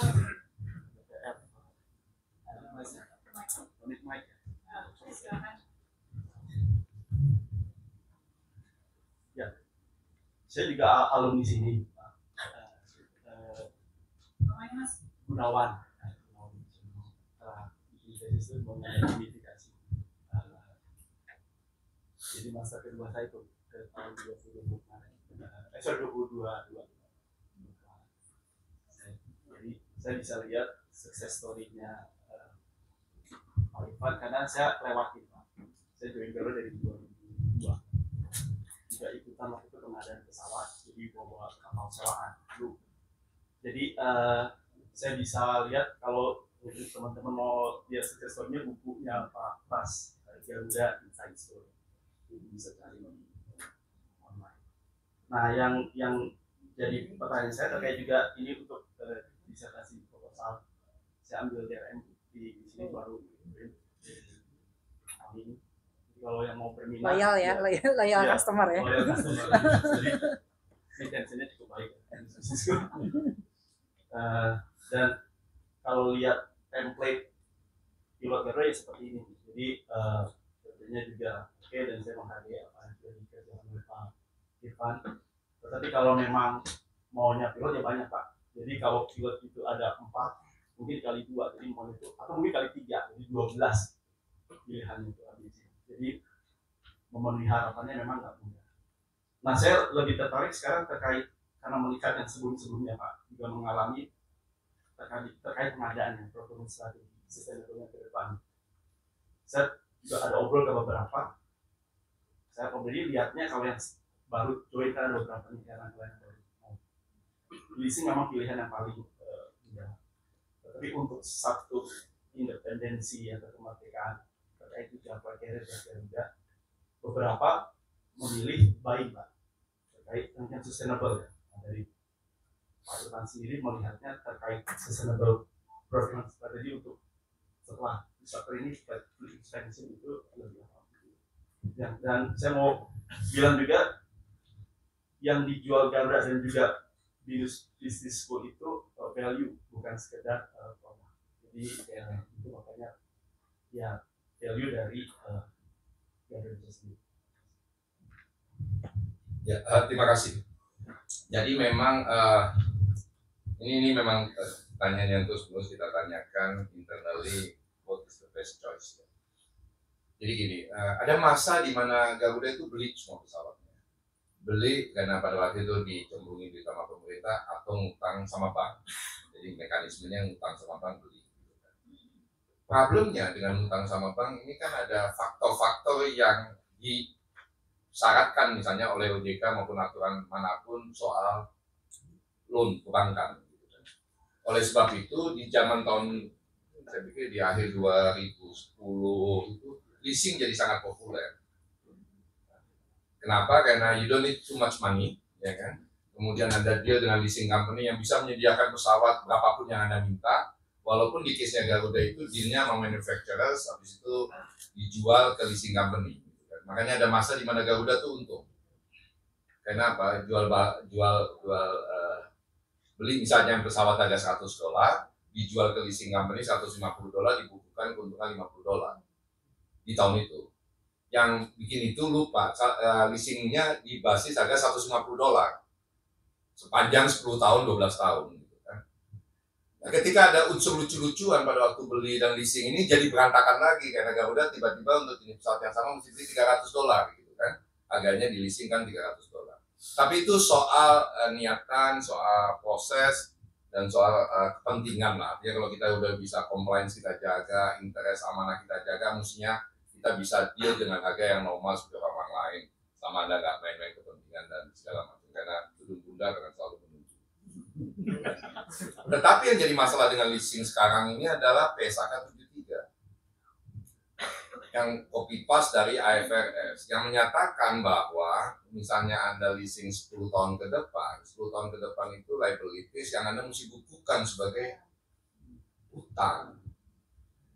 Ini yang jadi masalah. Jadi hari ini kita punya hutang masih lumayan itu karena sebenarnya buku PSAK 73 ini. Dan ini dulu kan kita nggak bukukan itu. Sekarang kita harus bukukan itu sebagai hutang. Jadi kita lagi cari cara untuk PSAK 73 syariah, Ijaro, gitu kan. Jadi menjadi real operating list, bukan agak campuran gitu, tapi real operating list di mana ada sewa beli siapa kita bukukan sesuai dengan actual, bukan di accrue. Nah, ini yang sangat menantang. Jadi kalau ditanya, memang paling enak tuh pertanyaan dia duit siapa, kan begitu kan. Anda bisa ngaji, kita pernah diskusi dengan para bankir. Bank mana bisa ngasih utang ke kita di mana equity kita masih negatif. Nah kan ceritanya jadi panjang lagi gitu kan. Nah akhirnya memang pilihan-pilihan yang ada yang kita bisa lakukan pada saat itu. Oleh sebab itu pertanyaan Anda ini agak menjebak sebenarnya. Kalau saya jawab A, 5 tahun lagi ternyata A salah, masuk penjara gitu kan. Padahal under current circumstances kan kita mesti nilai pilihan-pilihan yang ada. Saya ingin menginformasikan saja sama Bapak Ibu sekalian, the best company in dealing this ini adalah SQ. SQ ada sebagian dia beli, ada sebagian dia lease. Dan dia mainkan time term sama timingnya itu sedemikian rupa sehingga bisa dapat beli pesawat dengan harga murah, pas jual pada harga mahal. Kita memang terjebak dengan kondisi yang kita miliki, tapi dari waktu-waktu kita lagi lihat. Sekarang kita memang masih pakai pilihan leasing ya. Tapi saya lagi banyak diskusi sama banknya, kalau kita butuh $5 miliar gitu, why don't we give this $5 miliar opportunity ke para bank di Indonesia kan? Why not? Gitu kan? Dan mestinya menarik. Gitu kan? Tapi tentu saja kalau melihat ceritanya Garuda deg-degan juga bank kita gitu kan. Tapi sebenarnya itu memungkinkan. Dan kita suka kagum-kagum kalau melihat beberapa perkembangan airlines yang ada di dunia. Bapak Ibu sekalian yang senang dengan airlines ini pasti akan sesak napas melihat perkembangan airlines di dunia. Air India baru saja dibeli oleh Tata, SQ masuk 25%, dia beli 470 pesawat brand new. Kompetitornya Indigo beli 500. Ini muncul airlines baru namanya Riyadh Air. Dia bersama-sama dengan Saudi, tapi Riyadh Air value proposition-nya very clear. Dia akan matikan atau lawan Emirates, Etihad, Qatar dan Turkish. Pertanyaannya sebagai Garuda National Flag Carrier dengan posisi kita di ujung dunia, kita mau ikut pertarungan itu enggak? Ngapain? Yang kedua, kita bukan hub airlines. So Garuda itu punya value proposition yang sangat bagus sebenarnya. Kita akan terbang hanya direct. Ya kan? Kita hanya akan bawa orang Indonesia ke destinasi dan bawa orang dari destinasi itu ke Indonesia direct. Jadi kalau Anda ke Belanda, Anda punya dua pilihan hari ini, naik Garuda atau naik SQ kan, atau naik yang lain, Qatar, Emirates segala macam. Tapi kalau Anda memang penggemar SQ, silahkan ke Changi, lihat ke Java setiap hari sebelum ke Belanda, terus ke Belanda, gitu kan. Kalau Anda senang Dubai dengan segala macam kita, pergilah pakai Emirates. Kalau Anda senang Doha, pergilah ke Qatar. Kalau senang Istanbul, pergilah. Tapi kalau naik Garuda kita langsung, nggak mampir-mampir gitu, direct. Gitu. Dan dalam kondisi COVID seperti kemarin-kemarin, interaksi di hub airport itu mengerikan. Saya pernah sama istri saya jalan di Istanbul Airport. Baru keluar dari satu gate set penerbangan dari Afrika. Saya bilang sama istri saya, kita berdiri dulu sedikit gitu kan. Terus mulai pasang masker. Karena Omicron yang terakhir, masuk ke sini tuh lewat Dubai. Ada orang terbang dari Afrika Selatan ke Dubai, dari Dubai ke sini blast. Dan kalau ada yang sempat terbang selama pandemi ke Singapura itu lebih disaster lagi. Anda bukan Singapura, lewat Singapura, Anda berhenti di Changi nggak bisa kemana-mana karena begitu mendarat keluar di blok, Anda nggak boleh keliling kemana-mana, hanya berada dalam satu ruangan itu. So hub airlines itu menarik tapi very challenging dari sisi pergerakan orang yang terlibat dalam situ, apalagi hub-hub yang besar seperti di Middle East. Sekarang ada hub baru lagi nanti, Riyadh. Jadi Pak, mungkin kalau untuk yang tadi meneruskan Pak, jadi untuk yang hanya direct itu adalah value proposition yang nanti mungkin ke future-nya masih tetap seperti itu gitu ya, yang akan dipertahankan oleh Garuda. Kita akan pertahankan. Jadi kalau Anda dari Amsterdam, kalau Anda naik SQ, Anda rasa dan naik Garuda dari Indomie. Kopi. Makanya kan rasa Bali. Oke, ada mungkin sebelah sini. Diri itu semangat. Oke, boleh Pak. Silakan Mbak. Namanya ya Mbak? Ya dari tadi. Oh, saya. Pindah depan. Ya, silakan. Bismillahirrahmanirrahim. Assalamualaikum, selamat malam semuanya. Selamat malam Pak Irfan. Perkenalkan, nama saya Dayang. Saya adalah seorang CEO juga, CEO kecil-kecilan nih dari perusahaan startup namanya Dynamic Buzz. Kita adalah sebuah micro influencer platform seperti itu. Saya punya 3 pertanyaan buat Bapak. Sebelumnya Pak, saya mau kasih ini nih kabar gembira buat Bapak. Dulu kita itu kan, saya bukan apa-apanya Garuda, gitu. Hanyalah rakyat jelata di Indonesia gitu kan ya. Namun pas waktu ada kabar bahwa Garuda mau di-shutdown, jujur kita para digital marketing itu dan brand aktivis itu sempat sedih gitu Pak. Karena Garuda itu adalah Garuda Airlines itu adalah lambang negara Indonesia gitu. So saya ingin officially berterima kasih kepada Pak Irfan karena sudah membuat Garuda terus terbang di Indonesia. Kita semua support Garuda kok Pak. Bahkan sampai ada yang mau patungan bantuin Garuda. Saya juga dapat iklan dari Binus kan, CEO Garuda datang, saya langsung datang. So yeah, thank you so much. So I have 3 questions. Yang pertama adalah Pak, Bapak kan udah menghandle banyak chaos ya, dan di perusahaan startup yang bisa seperti saya gitu. Apa sih manajemen style yang efektif untuk perusahaan kecil yang ingin scale up dan profitable gitu? Tanpa, ya. Pertanyaan kedua, Bapak selalu bilang bahwa tim Bapak adalah the strongest and dream team in Indonesia. Would you like to share the tips for the new CEOs to build a very strong and dream team to survive the company in this very hard industry? And last but not least, my question, mungkin ada direksinya juga di sini ya. If we are starting or becoming a CEO gitu ya, how to pick or to choose our right hand or left hand?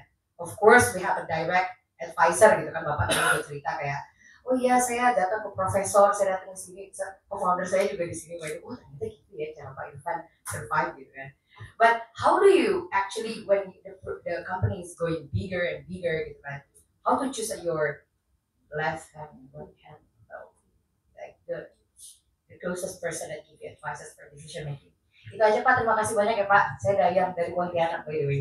Ya. Terima kasih Dayang. Saya jawab dari bawah aja yang gampang ya. Itu memang susah kali. Jadi milih hand atau tim. Saya saya based on my experience, yang saya dulukan integrity daripada skill. So karena kalau Anda milih skill, orang yang hebat, ini yang Anda nggak challenge integrity-nya, then the problem will come one day. Problem itu akan nusuk Anda dari belakang tanpa Anda sadari, karena orang itu minta. Jadi memang saya lebih memilih orang-orang yang punya integritas. Integritas ini bukan hanya semata-mata soal uang gitu ya, tapi ketika kita berapat, kita bilang A, kita sepakat A, di luar kita A juga gitu. Walaupun di dalam ada perdebatan A, B, C gitu kan.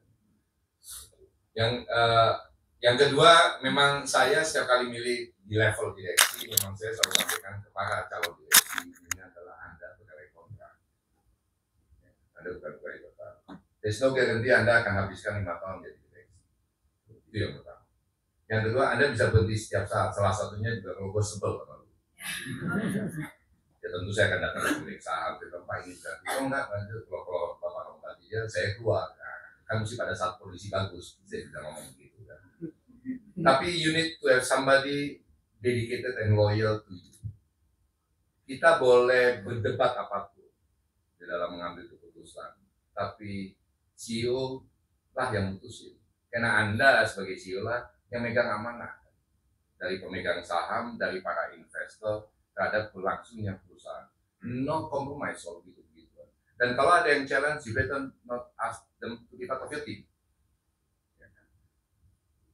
Orang pintar lebih mudah cari. Orang loyal, orang punya integritas mungkin akan challenge. Dan Anda memang nggak punya banyak pilihan, Anda mesti mutusin. Dan the quality of a CEO adalah di situ. Bukan di kehebatan Anda membawa sebuah perusahaan kemana-mana. Oleh sebab itu, one of the best CEO in this country itu namanya Robbie Johan. Karena dia jago sekali milih orang yang punya integritas. Gitu kan. Karena kalau enggak, Anda akan punya masalah di punya nanti. Percaya sama saya, percaya. Dan memang pada waktu mengajak orang, memang mesti a lot of discussion yang heart to heart. Gitu. Kenapa? Kalau saya sederhana juga. Ketika orang menjadi member of the team, saya normally kenal juga dengan family-nya. Saya involve heavily juga dalam interaction family. Bukan apa-apa, karena kalau sudah jadi satu tim, apalagi di kasus Garuda ini, kita nggak ada uang dan waktu untuk berdebat, untuk kemudian main politik di antara kita. Apalagi di BUMN, Anda tahu kencangnya nuansa politik. Ya. Tips untuk bangun timnya. Anda baca buku lah, sekali kan. Yang cuma nggak ada di buku itu yang Anda mesti pelajarin adalah decency, ketulusan. Pertanyaan saya, Anda mau bela tim Anda atau enggak? Lagi krisis kayak gini. Saya kasih tahu ya, di Garuda itu kita SDM kita waktu mau mulai krisis itu 7.000, sekarang 8.000. Tapi nggak ada satupun yang saya PHK. 3.000-nya saya tawarin pensiun. Tapi suka rela kok, ada yang nggak mau ya nggak apa-apa. Nah kita paksa, walaupun sempat kita lobby ya, kayak kita pengen keluar. Tapi kan ini dia mesti pilih sendiri kan. Ya, ada juga yang ngajuin pensiun ini sampai sekarang saya setujuin, karena saya butuh dia. Kan. Tapi kita bisa nurunin hampir 38-40%. Tapi pertanyaannya, Anda lakukan itu dengan tulus apa enggak? Anda niatnya apa? Karena Patu Airlines pandemi ini, Anda kalau dengar airlines yang 64 pada tutup, itu sebelum mereka tutup kan mereka PHK banyak orang. Saya berada dalam suatu ruangan dengan beberapa stakeholder saya, maki-maki kita segala macam. I will not PHK anak buah saya. Kenapa? Karena dalam kondisi pandemi, saya PHK satu orang, dia kan pasti punya problem kan? Dia pasti punya problem. Kenapa? Dia kan bisa kerja di tempat lain. Airlines mana yang dia bisa kerja? Misalnya kayak para pilot. Ya kita jagain sama-sama. Dan itu yang pertama, Anda mesti tulis. Yang kedua, Anda komunikasi apapun yang secara transparan. Kita di Garuda ada setiap bulan ya, sharing session. Waktu itu, sekarang udah agak bosan. Udah kebanyakan ngomongin. Tapi waktu itu setiap bulan kita sampaikan, bulan ini gajian apa enggak, ini segala macam, kita punya opsi ini, kita buka dan kita buka tanya jawab. Dan nggak ada satupun pertanyaan nggak saya jawab. Nggak ada satupun pertanyaan nggak saya jawab, walaupun ada beberapa yang nyebelin gitu. Tapi ini kita sepakat, kalau dia nggak nyebutin nama, kita nggak usah jawab. Ya kalau saya mau non transparan, saya expect juga, dan decent saya expect juga yang karyawan saya juga tulus juga dalam bertanya. Walaupun kita tahu juga ada persekongkolan di balik itu sebenarnya, tapi nggak apa-apa ya, saya jawab aja satu-satu. So, nomor satu Anda mesti tulus, nomor dua Anda mesti transparan, then you start with the team. Itu aja. Dan make mistake, jangan khawatir, paling enak kok. Ya, punya tim terus kemudian nggak berjalan, ya pecat aja. Cari tim lain. Ya. Pertama, management skill di sebuah chaos. Saya beruntung masuk perusahaan beberapa saya pimpin udah kandung chaos, jadi saya masuk. Jadi kegambar gitu, dan ada harapan bahwa Irfan bisa menyelesaikan sebuah harapan yang kadang-kadang menurut saya agak nggak masuk akal gitu kan. Tapi ya kita selesaikan. Tapi kalau saya nggak punya saran apapun soal chaos di perusahaan seperti startup seperti Anda gitu kan ya. Tapi in any company begitu Anda berhadapan dengan chaos, balik lagi, what is your intention building company? Anda mesti jawab pertanyaan itu. Pertanyaan kedua, what is the intentions Anda masuk ke dalam company ini? Kalau memang Anda misalnya seperti saya masuk ke dalam perusahaan kayak Garuda terus terjadi chaos. Karena pertanyaan-pertanyaan itu saya selalu ajukan ketika saya mau desain. Dulu mulainya gimana? Kalau kemudian Anda bersama teman-teman di startup company itu scale, ribut berantem biasa lah. Kalau teman-teman bikin perusahaan kan pasti berantem gitu. Apalagi sama suami bikin perusahaan lebih berantem lagi. Tapi pada waktu berantem Anda mesti ngajak teman-teman itu stop the debate, stop the chaos, dan ask ourselves, what is the intention kita bangun ini? Dan baliklah ke situ. Itu aja. Jadi, sorry saya nggak bisa kasih Anda tips, tricks ini segala macam. Karena I'm running the company with transparency. Dan terbuka beberapa company yang sulit yang saya masukin, saya bilang ini loh, kenapa saya mesti kurangin orang karena ini. Saya jelasin di Garuda juga, kenapa mesti kurang. Kita sekarang dulu punya 142 pesawat, punya sekian ribu pilot, sekarang kita punya cuma 53 pesawat, come on lah. Ide lu yang tua-tua pensiun yang udah puluhan tahun terbang, kasih ruang kepada yang muda-muda, atau yang muda-muda yang baru lulus, give up. Please give up. This is not your career anymore. Masuklah ke sekolah dan belajar yang lain. Karena hari ini, just for your information, ada lebih dari 4.000 lulusan sekolah pilot yang nggak dapat kerjaan pilot. Pada satu pilot, itu biayanya, keluarganya ngeluarin lebih dari 1 miliar. So kita para CEO airline juga punya kewajiban untuk extending ini, tapi kita juga minta pengertian para pilot senior. Dan I'm talking terbuka aja kepada kita di Garuda ada APG namanya Asosiasi Pilot Garuda. Oh, ganas saya waktu masuk di Kastor. Hati-hati itu ganas. Nah, saya datangnya saya ajak teman, dia maki-maki saya maki-maki, tapi ini come to conclusion. Dan kalau kita nggak sepakat, ya nggak sepakat aja. Dan saya hari ini juga terus preaching sama pilot senior, you give up. Tinggalin, kasih dong kesempatan yang muda-muda. Gila, lu bisa jadi pilot karena somebody give you opportunity. Hari ini lu gondeli kerjaan itu, padahal lu udah terbang 25 tahun, 30 tahun. Give up, kasih kesempatan yang muda-muda. Berhasil apanya ya terus aja ngomong begitu. Ya, jadi chaos, balik lagi ke chaos. Menurut saya yang paling simpel, saya juga berapa kali berantem sama para direksi, yang non direksi nggak tahu sih ya. Saya tutup pintu, saya bilang, siapa yang mundur hari ini? Tell me. Kalau lu nggak mau mundur, gua pecat lu. Kecuali lu ikut gua gitu. Ya semuanya nanya, Pak, saya coachingnya DZ ya. Pak DZ, Anda yakin mau dibawa ini kemana, jalannya benar? Enggak. Tapi kalau di jalan kita nggak tahu kemana, terus kita ribut terus kita nggak akan nyampe di ujung juga kan. Kita akan bergumul begini, dan semua kan merasa kita, gue ini pemegang amanah, bukan oleh pemegang saham, tapi oleh Tuhan juga. So kalau lu nggak mau ikut gue, leave this company. Nggak ada yang mau. Ya oke juga gitu kan.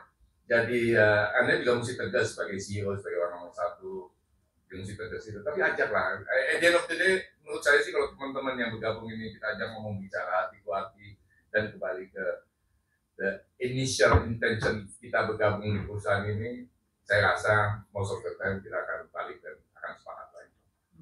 Terima kasih.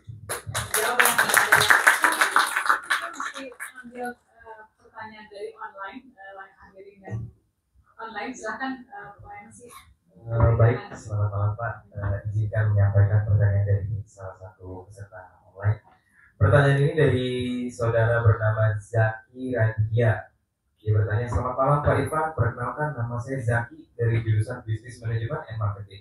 Saya ingin bertanya, menurut Bapak seberapa penting spotter dan vlogger penerbangan untuk Garuda Indonesia, terutama untuk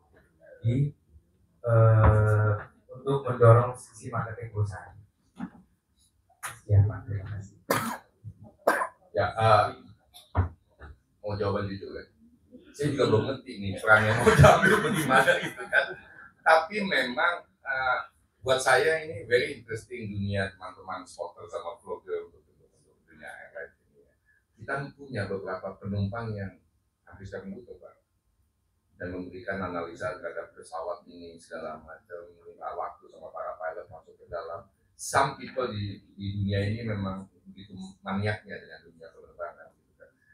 Tapi yang kita lakukan sekarang, jadi saya nggak mau David ini menjawab itu karena kita juga masih mau terus-menerus lihat ini. Tetapi memang di banyak event yang kita lakukan, kita involving mereka. Karena kita percaya jangan bermusuhan lah dengan teman-teman ini. Pertama itu jangan bermusuhan dengan teman-teman ini. Mari kita ajak terus-menerus, tapi impact-nya belum pernah kita bisa mengukur terhadap misalnya branding, terhadap revenues dan segala macam. Tapi memang para supporter dan vlogger ini, kalau dia talk about bad about some company itu memang jadi berat untuk recovernya gitu. Jadi para analis penerbangan itu kita lead sama teman-teman di corporate secretary ini, kita terus make engagement, dan engagement yang kita lakukan bukan kita bribing, kita cerita gini, enggak, kita sampaikan aja kemana Garuda seperti apa, where we are, kita ajak mereka terbang dan lain-lain segalanya. Itu sih, jadi kita engage aja terus, dan kita pengen memang semakin banyak orang memahami Garuda bukan hanya yang tampak di majalah, di media, tapi juga info di hal-hal yang mendalam.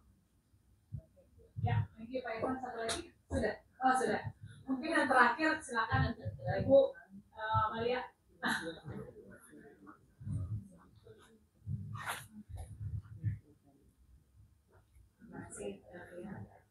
Terima kasih Pak Irfan atas sesinya, keren banget. Saya makan dulu, saya dosen di Inggris, tetapi juga fansnya Bapak di LinkedIn.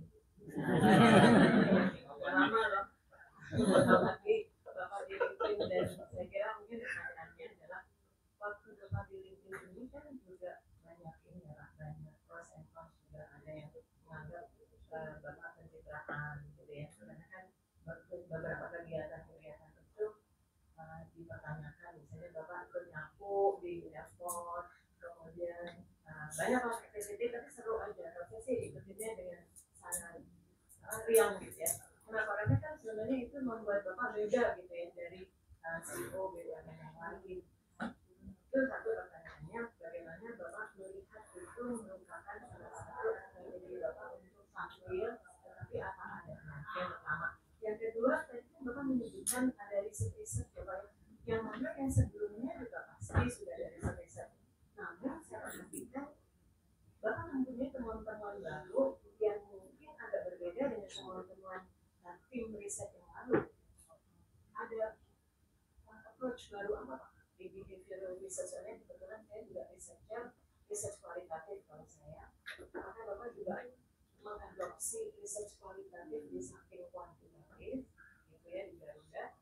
Dan yang terakhir ini cuma cepat aja, saya kagum juga sih Pak bagaimana Bapak mengatasi 600 bosses itu tuh intriguing banget Pak, punya 600 bosses, dan kalau tadi Bapak dengan cepat bisa memecat anak buah. Saya khawatir 600 bosses itu kalau politiknya Bapak nggak muat, Bapak juga bisa diminta pergi setiap saat. Katanya kalau di BUMN itu nggak cukup pintar Pak, harus pintar-pintar. Nah itu gimana tuh Pak pintar-pintarnya? Ya, terima kasih Bu. Oke, soal involvement saya di LinkedIn, di Instagram, saya maju mundur di TikTok nggak ketemu reason saya, Facebook agak saya tinggalkan. Dan kalau Anda masuk ke Instagram saya maupun ke ini, saya memang banyak orang yang nggak tahu, I'm the first preacher di dunia internet di Indonesia. Saya yang mengeluarkan istilah pertama kali di Republik ini ini yang mengatakan Facebook itu menjauhkan orang yang dekat dan mendekatkan orang yang jauh. Tetapi pada waktu sosial media seperti Facebook muncul, saya waktu Instagram muncul tuh sudah kasih tahu kepada teman-teman yang lain, ini hati-hati nih Instagram. Ini juga new terms. Saya waktu di INTI ngumpulin anak-anak manajemen training, saya tanya sama mereka, what do you think people will communicate in next 10 years? Terus build something based on itu, gitu kan ya. Dunia internet memang seperti itu, dan kita akan melakukan banyak kesalahan terhadap interaksi kita ke dunia internet. Tetapi memang kalau Anda lihat apa yang saya lakukan di Instagram maupun di LinkedIn, saya pisah dua memang. Di LinkedIn itu kalau ada values yang mau share, saya masukin di LinkedIn. Nah, tapi kalau di Instagram sesuatu yang personal dan memang saya ngaku aja lah. Sebelum masuk hari di mana ditunjuk Garuda, dia di Giro Garuda, pertama yang saya lakukan bersih Instagram saya. Karena Anda tahu waktu saya masuk ke Garuda itu kan the story of a CEO of Garuda kan seperti apa gitu. Jadi akhirnya saya mesti mencitrakan diri, mohon maaf ya memang ada pencitraan. Tapi I think orang yang kenal saya tahu posisi saya mengedepankan family man di situ di Instagram. Karena ini berat bener nih buat orang CEO Garuda untuk liar main di Instagram gitu. Jadi saya tegas bener menekankan itu dan berpikir 2-3 kali untuk posting. Sebelumnya ada banyak posting yang saya delete yang menurut saya sebagai CEO Garuda mungkin bisa menimbulkan pemahaman yang salah. Tetap appropriate tapi nggak ada yang nggak aneh-aneh gitu, tapi saya jaga bener lah gitu kan. Sementara di LinkedIn memang yang saya mau coba bring values ke situ. Jadi kayak waktu yang saya posting soal nyapu itu, sebenarnya nggak ada intensi apa-apa, cuman tiba-tiba malam-malam lihat ada foto kayaknya bagus juga di share, ketemu sama petugas tugas sapu di airport, terus kemudian melakukan komunikasi. Kenapa waktu itu saya melakukan komunikasi? Karena saya lihat dia begitu sibuk, tapi di pojokan di airport itu kotornya minta ampun gitu. Kenapa dia ini, dan banyak orang yang lewat situ terus balik mundur gitu. Jadi pada waktu saya datang ke dia, terus saya minta, Bapak bisa tolong ke daerah situ, nggak ada yang foto ngirim ke saya, itu interesting juga untuk diangkat gitu kan. Jadi itu sih. Kalau mau dituduh pencitraan ya nggak apa-apa, tuduh aja. Gitu kan. Ya harus diakui lah sebagai CEO saya harus melakukan beberapa pencitraan gitu. Tapi saya melakukan pencitraan not for the next job kan, for my current job kan boleh-boleh aja kan. Jawabannya benar. Ini kok sekretari kita masih kayak confirm gitu. Tapi saya memang sangat berhati-hati bermain di media sosial. Jadi kalau teman-teman Bapak Ibu sekalian ikuti media sosial itu, saya jarang komentar balik. Saya tahan, saya mendingan komentar di DM karena saya nggak mau komunikasi berdebat di posting-postingan itu. Kalau Anda punya persoalan, diskusi saya sama DM. Kalau maki-maki Garuda di postingan saya ajak ngomong di DM. Saya juga nggak mau ngikutin teman-teman dengan perdebatan dua orang di media sosial buat apa juga. Riset, memang belum spesifik, kita belum melakukan riset secara spesifik mau ngambil mazhab yang mana, approach yang mana. Tapi because I'm not an airline individual, saya mau coba tampil beda aja dengan teman-teman dan searching for information.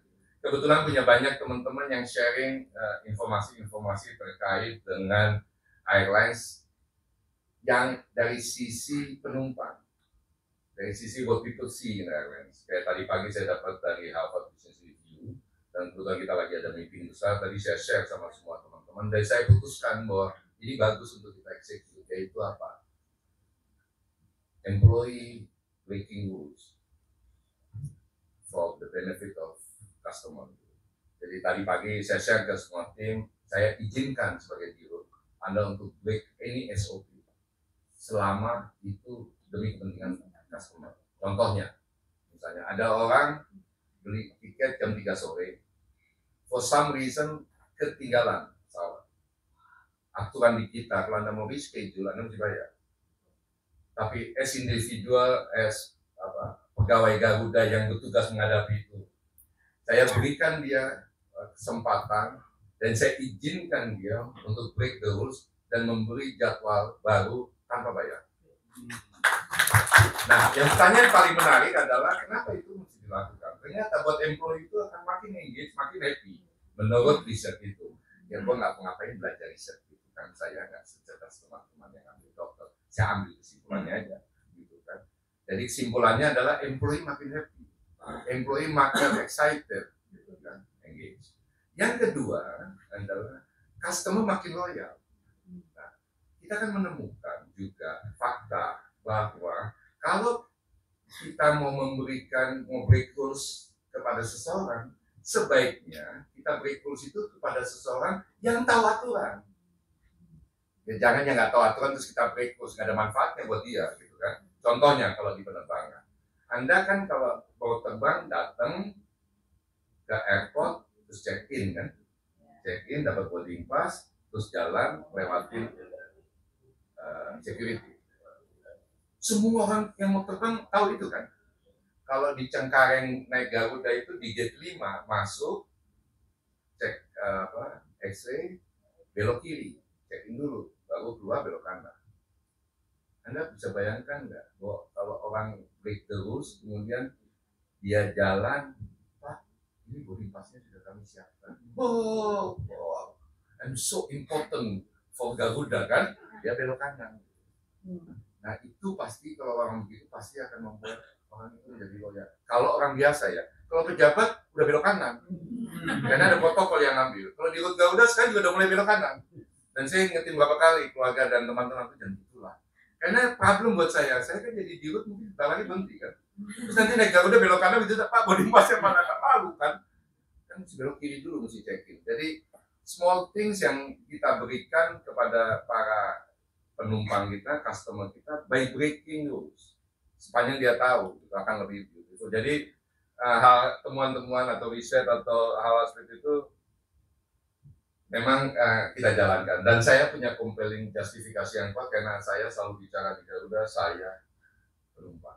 Anda itu nggak pernah jadi penumpang. Anda memang terbang, tapi Anda nggak pernah penumpang. Kita juga lagi mau lakukan beberapa perubahan. Anda kalau suami istri punya anak dua mau liburan ke Belanda, yang bawa bagasi itu dari mobil apa ya? Dan bukankah kita dengan istri itu biasanya dua koper, dia 1,5 kita setengah. Tidak usah gitu biasa, bagian dari nature juga. Kan? Makanya penerbangan kita ke Belanda itu boleh 40 kilo ya, bisa sampai 40 kilo. Kenapa? Karena kita ngerti sekali para ibu yang ke Belanda di musim dingin, coatnya mesti bawa 3. Tasnya 4, sepatunya 4. Pada kenyataan sebenarnya coatnya di bawah 4, tasnya 5 karena waktu itu di Cengkareng sudah pakai coat, sudah pakai high, sudah pakai ini dan pakai tas. Kenapa? Karena Anda mesti posting di Instagram. Anda nggak usah khawatir kalau suami Anda bukan pejabat bea cukai maupun pajak. Tapi sekarang hati-hati. Di BUMN juga istri-istrinya sudah kita ingatkan hati-hati kan flexing ini bisa bermasalah kemudian hari. Tapi itulah faktanya, makanya saya mesti jangan-jangan foto luar negeri.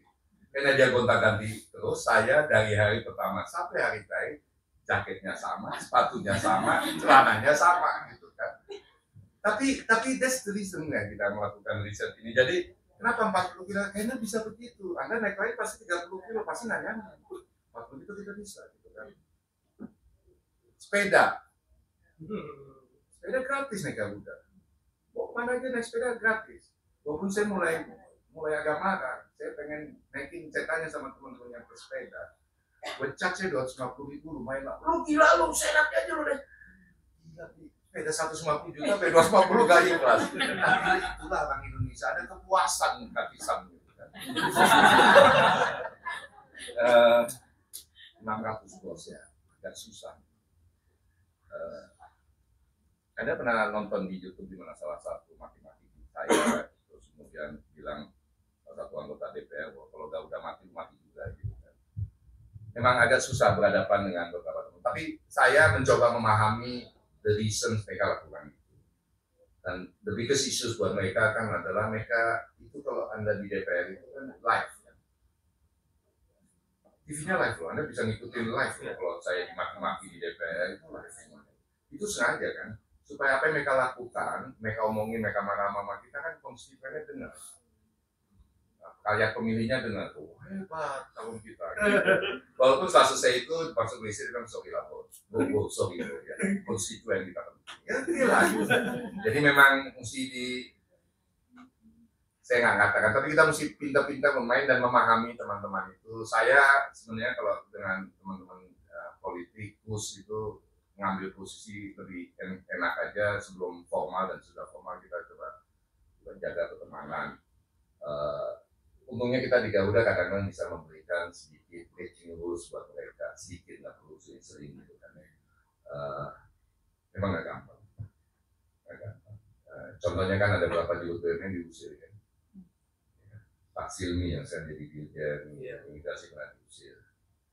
Jadi saya pernah di DPR, katanya setelah Pak saya mau jawab, tapi saya minta jaminan dulu saya nggak diusir. Saya udah ketawa aja. Gitu kan. Terakhir kemarin di Komisi 8 lagi debat soal harga haji gitu kan, ada penerbangan untuk di haji gitu kan. Saya sampai ya berdebat akhirnya saya bilang sama Bapak, saya boleh minta komentar satu nggak Pak? Jangan lagi dong nanya harga haji ke saya. Karena saya katakan, kalau saya udah capek nih ditanya 2 hari, 3 hari ini ditanya itu. Jadi kalau Bapak nanya lagi sekarang, saya bukan turunin harga, saya naikin. Terus kayaknya ada satu anggota wakil komisi yang kelihatannya senang dengan gaya saya seperti itu. Ada yang nanya, nah saya mau nanya ke diam kau, nanti dia naikin musuh kita gitu kan. Jadi kadang-kadang juga dia human being, kita treat human being. Dan untungnya mayoritas junior saya jadi. Dan ada beberapa dari KB gitu, jadi ada tahu lagi KB ya. KB itu universitas yang sangat jago menghasilkan orang-orang yang ahli di bidang yang tidak dia pelajari.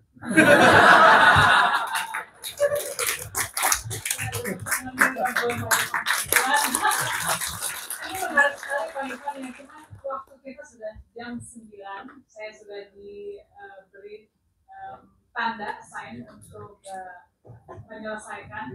Jadi Bapak Ibu terima kasih atas pertanyaan-pertanyaannya, sangat menarik sekali. Mudah-mudahan kita semua mendapatkan insight-insight ya, yang sangat valuable gitu ya, sangat bernilai. Mudah-mudahan terima kasih sekali Pak Ivan untuk insight-nya. Mudah-mudahan itu menjadi pahala dan kita semua menjadi lebih cerah ceria gitu ya Pak ya. Terutama mungkin value dari Pak Irfan dalam memimpin Garuda, mengenai behavior, mengenai value ya, dan juga mengenai tidak mengeluh dan tidak menyalahkan orang lain, walaupun masih tetap pengen desain ya Pak ya. Ya, boleh tutup. Ya, saya terima kasih atas kesempatan bicara di sini, dan tentu saja kenapa saya hadir di sini, saya di sipil karena biasanya binus naik dan mahasiswanya juga naik Garuda. Jadi tentu saja. Dan pilot-pilotnya sekolah di Binus. Dan pilot-pilotnya sekolah di Binus. Jadi saya sering, saya bawa banyak orang untuk menatap muka-muka Anda. Kita sering ke terminal, jadi kalau tiba-tiba nggak ada di terminal 3 ya tolong kasih tahu saya. Tapi on return, buat Bapak Ibu sekalian, kalau mau ada diskusi lebih lanjut ini, kita bisa ada sesi terpisah. Monggo kalau ada yang mau engage directly ke saya atau mengenai Garuda terus ada masalah, nomor handphone saya boleh dicatat 0816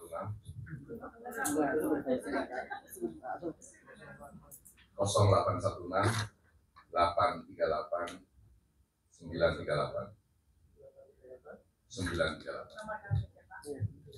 ya, nomor lama. Jadi bila ada mencari tiket sulit, mau mencari, nggak apa-apa kontak saya aja Pak. Saya mau cari tiket ini kok nggak dapat di mana-mana penuh. Ya kebetulan kita punya tim beberapa yang monitor satu-satu.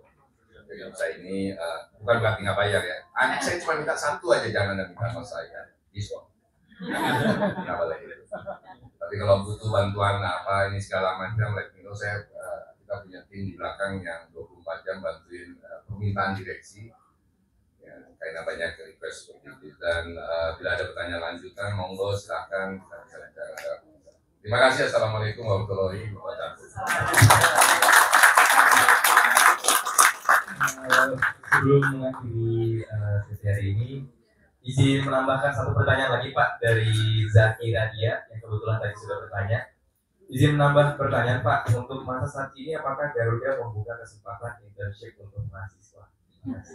Internship bisa terbuka sih ya, internship. Tapi memang kita belum bukaan karyawan baru lagi. Mudah-mudahan dalam waktu nggak terlalu lama kita bisa buka manajemen training and welcome Binus Sian. untuk bergabung, mau S1, mau S2, S3 silakan. Tapi kita mungkin dalam waktu ini, kalau internship sih kita bisa atur kerjasama mau apakah itu semacam internship juga kita bisa gunakan anak-anak perusahaan kita. Ini ada mesinnya ya? Nggak ada. Kita kebetulan nama ITB sama ITS, bentar lagi sama UI untuk mesin, perusahaan mesin di GMF. Tapi untuk yang lainnya mungkin kita bisa diskusi lebih terpisah soal internship itu. Kalau mau ngambil skripsi di Garuda, silahkan juga. Banyak masalah yang belum diselesaikan. Terima kasih Zaki. Terima kasih. Baik, Bapak Ivan, untuk kembali ke tempatnya. Yang sama dengan